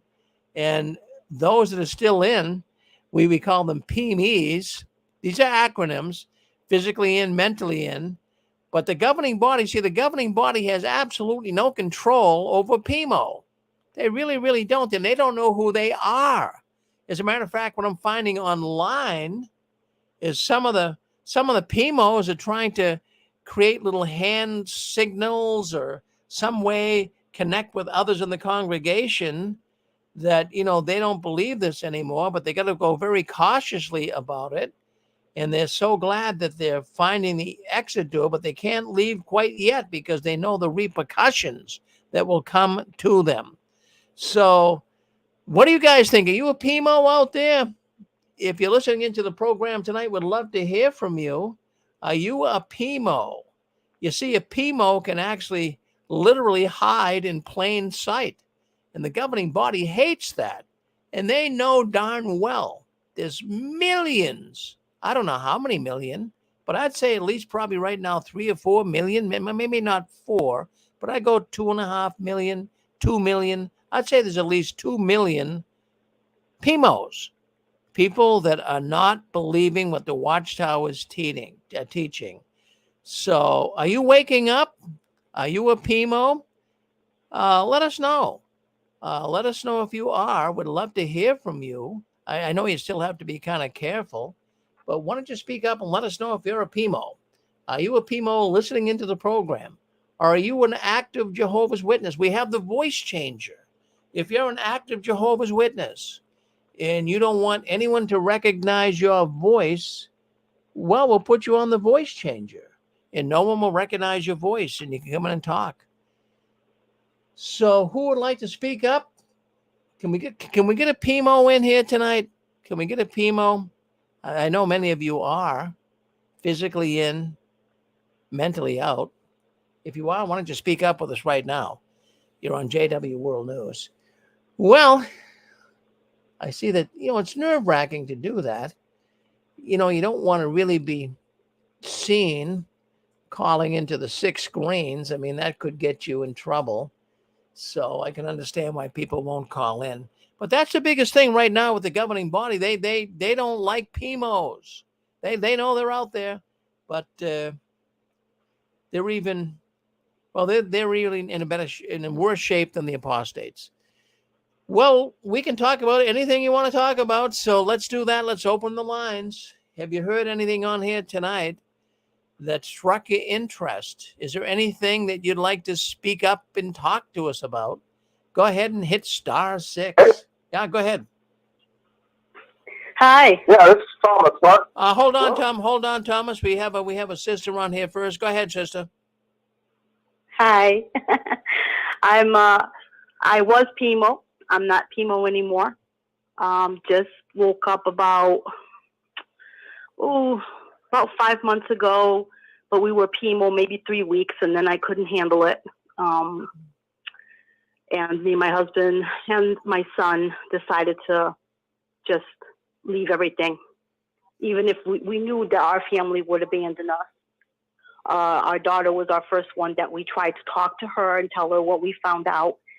And as soon as we tried to sit her down, she didn't believe anything. She didn't want to even hear it. She looked at us like we were demonized and walked out of the house crying because she looked at us like we're dead. We're going to die at Armageddon. So, but we are alone because of the fact that we had moved to Virginia about 1.5 years ago. So we were in a new congregation. And because we came out, well, when we found the truth in Christ, when we realized that they were deceiving us through Scripture, we found it through the Scripture. It was almost like we felt like Jesus Christ literally took us out of darkness into His light. And because my husband had been searching, my husband knew a lot about cults from the past, from his past researches. So he discovered that the governing body was having all these little things that you could see in magazines that didn't make sense, imageries that we started looking into through books, and then we found older publications. And I think everything just all hit us within a matter of like, not even a week, I think. We just worked day and night looking and researching. And then we knew they were a cult, and we looked into it deeper. It was scary. I felt betrayed. I cried. I was so hurt because I thought this was the only truth. I've been in this organization for 40 years. My husband was born into it. I brought my children into it. We have family, aunts, uncles, cousins, you name it. And as soon as my daughter left our house, she went straight to the elders here. And next thing you know, they've been trying to get a hold of us. They were here yesterday. We didn't open the door. And so they come by here maybe, I don't know, maybe twice a month. There was one time they did catch me because I was walking out and I didn't know who it was. And so they asked for my husband and stuff, but they want to talk to him. He's the head, you know how that goes. So, so now at this point, we're just basically waiting for the sentence, if you will. Or I don't want to meet with them. I already told my husband, what for? What benefit is it for? It's only going to make us angry. It's not. They want to do what they want to do, and if they're going to want to do it, they're going to do it anyway. Let's say if a year from now, 2 years from now, or 3 months from now. But I'm just going to let them do whatever they want. I really don't care. We've been now even more so reading more our Bibles because we got new Bibles. And so we found the truth. The truth is in Jesus. And they've been enslaving us for so long.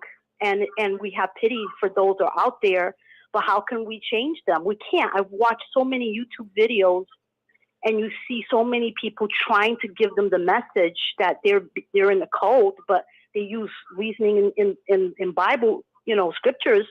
And nobody wants to wake up. It's almost like they need an earthquake to happen in their lives for them to see something. And I think right now, the past few years, I'm watching this and I see, like you were saying, there's been millions of them coming out. And I'm like, this to me is a testimony to Jesus himself. People are coming out of darkness. So we don't need that kind of,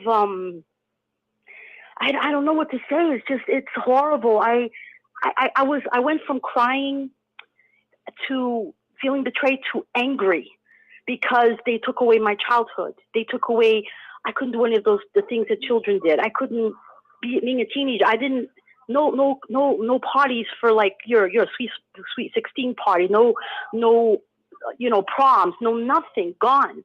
Even my kids. I lived a very isolated life. And even when I did have friends, if you're not pioneering, they put you in a whole other level. So I got married. I had kids, two kids. I have a special needs son who's cerebral palsy. He's 36 now, and he celebrated his first birthday.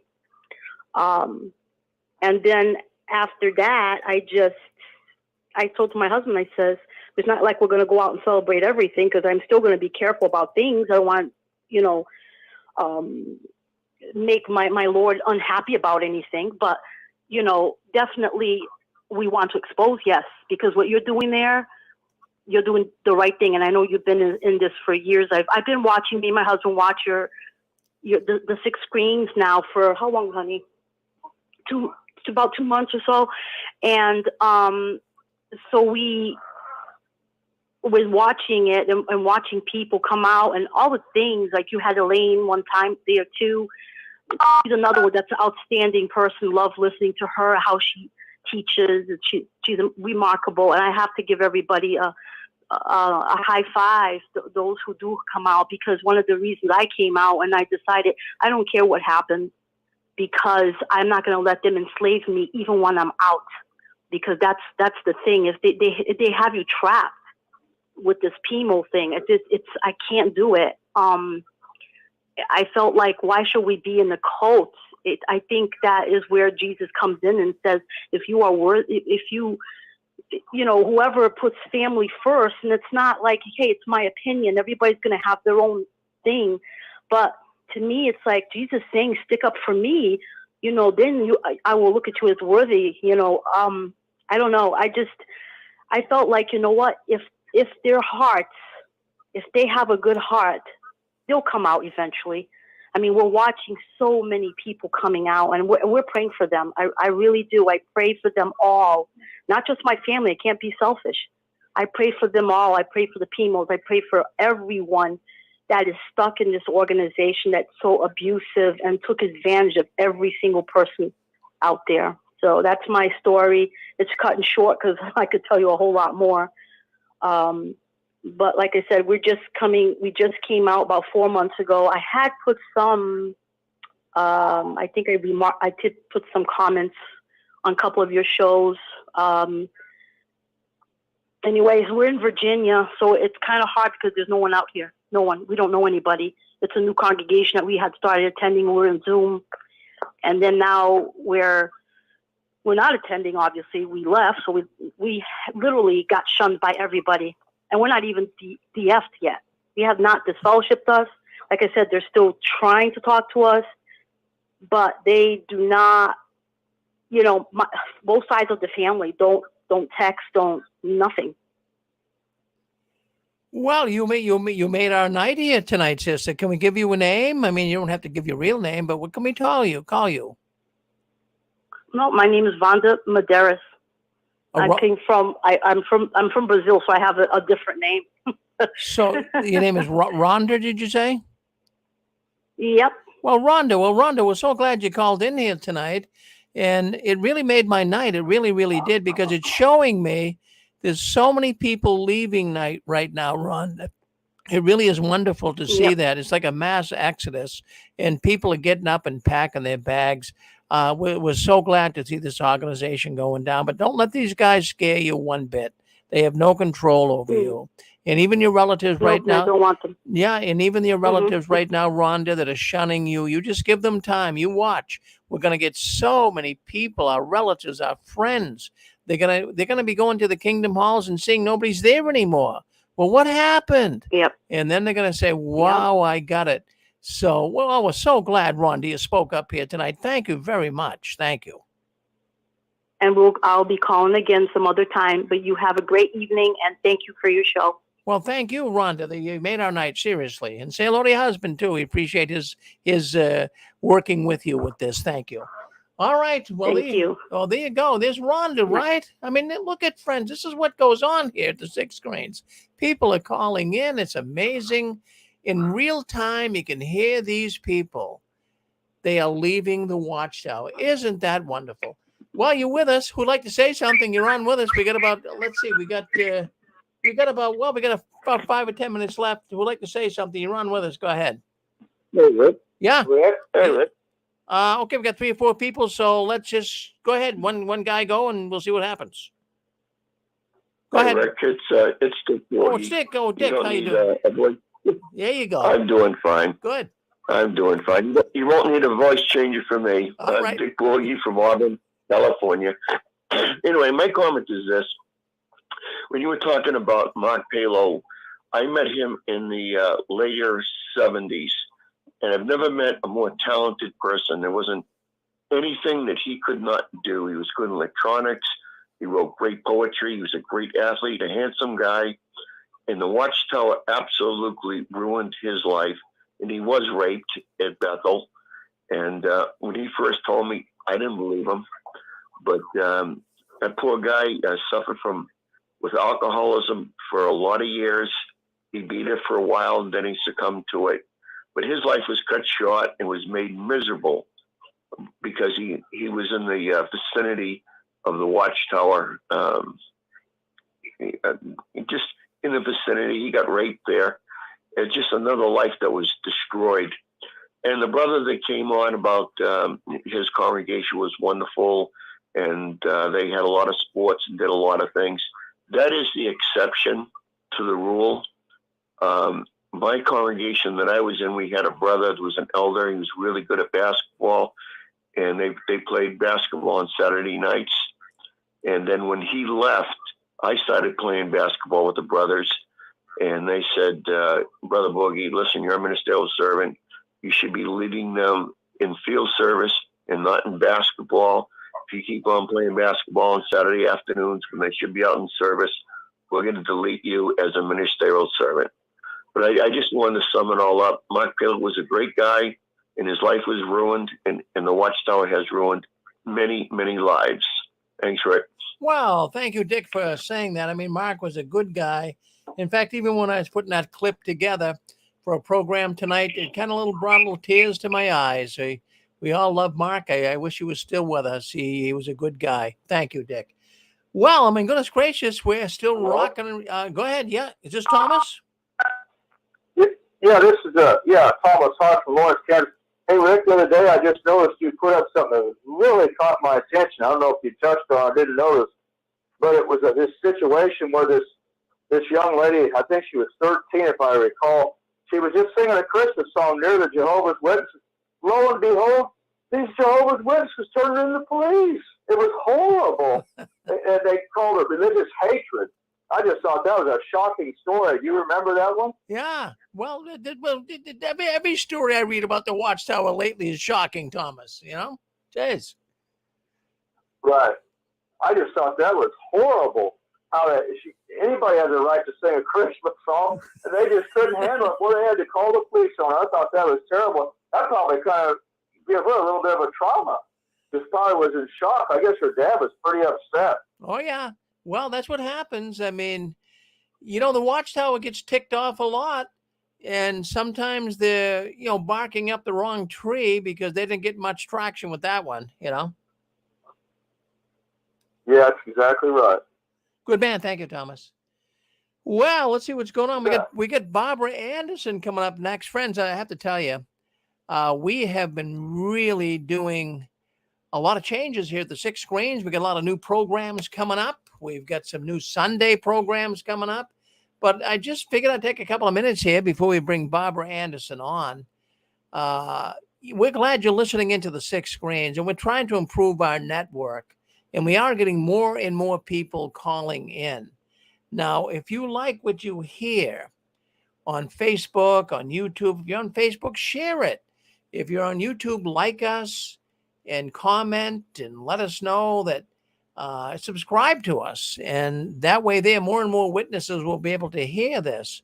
Now, there's still people trying to send money to the Six Screens. Friends, I don't want your money. I really appreciate the fact that you like to help us out here, but that's okay. I'm able to do that. I got a little business here and I'm doing okay, but I thank you for wanting to help. But I want to do this. Nobody charged me. Nobody charged me a penny to learn the real truth about the truth.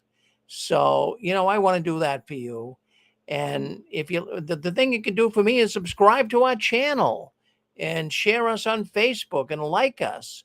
That means more to me than any contribution. So, but I want to thank the people that have in the past sent contributions, but I don't want to accept any more money from the people. And thank you for wanting to do that. I appreciate that, but we're okay. We're doing okay. So anyways, I want to also bring up that we do have our Sunday program tomorrow. Now, tomorrow, beginning at 12 o'clock. Now, you guys notice on Saturday night, we don't get into any theological teachings. We don't talk anything or much of anything about the Bible, because I know it kind of turns a lot of people off. A lot of people leaving the Watchtower, they've been so spiritually abused, they don't want to listen in. But tomorrow, beginning at 12 o'clock, we have got programs. If the theology side of the Watchtower gets your attention, join us tomorrow beginning at 12 with Chad Burns. He's coming on in from Illinois. He's got a program called Theology Matters.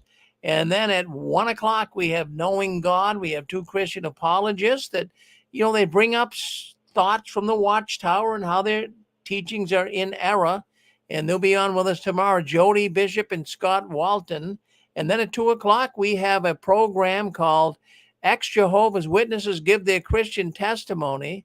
There are ex-witnesses that do become Christians, and they give their testimonies here every other Sunday. Now, we have a woman coming on tomorrow. Her name is Christine, and Christine never really accepted Christianity, but we wanted to bring her on to give the audience an idea of what goes through Jehovah's Witnesses' minds on theology when they leave the Watchtower. So Christine will be on with us tomorrow at 2, and then we do JW World News Sunday edition. That'll be on tomorrow at 3, and then we have a man that at one time was associated with the Watchtower writing department. His name is Jay Hess, and he's coming on tomorrow to answer your Bible questions. He'll be on at 4 o'clock. Looking forward to it. So we had a good program tonight. I'm very, very happy with what took place. Many, many people calling in. I'm just going to check in here and see if Barbara's coming on here. Yeah, we do have Barbara on the other line here. She's going to be on with us here very, very shortly. So Barbara, just hang in with us, and we'll have Barbara on with us. We are so pleased to have Barbara Anderson share her thoughts. She wanted to do this on the 6th screen. She's coming up next. She has been a terrific Watchtower researcher extraordinaire. Nobody has researched the Watchtower like Barbara. And she's coming on tonight. She's going to share some experiences.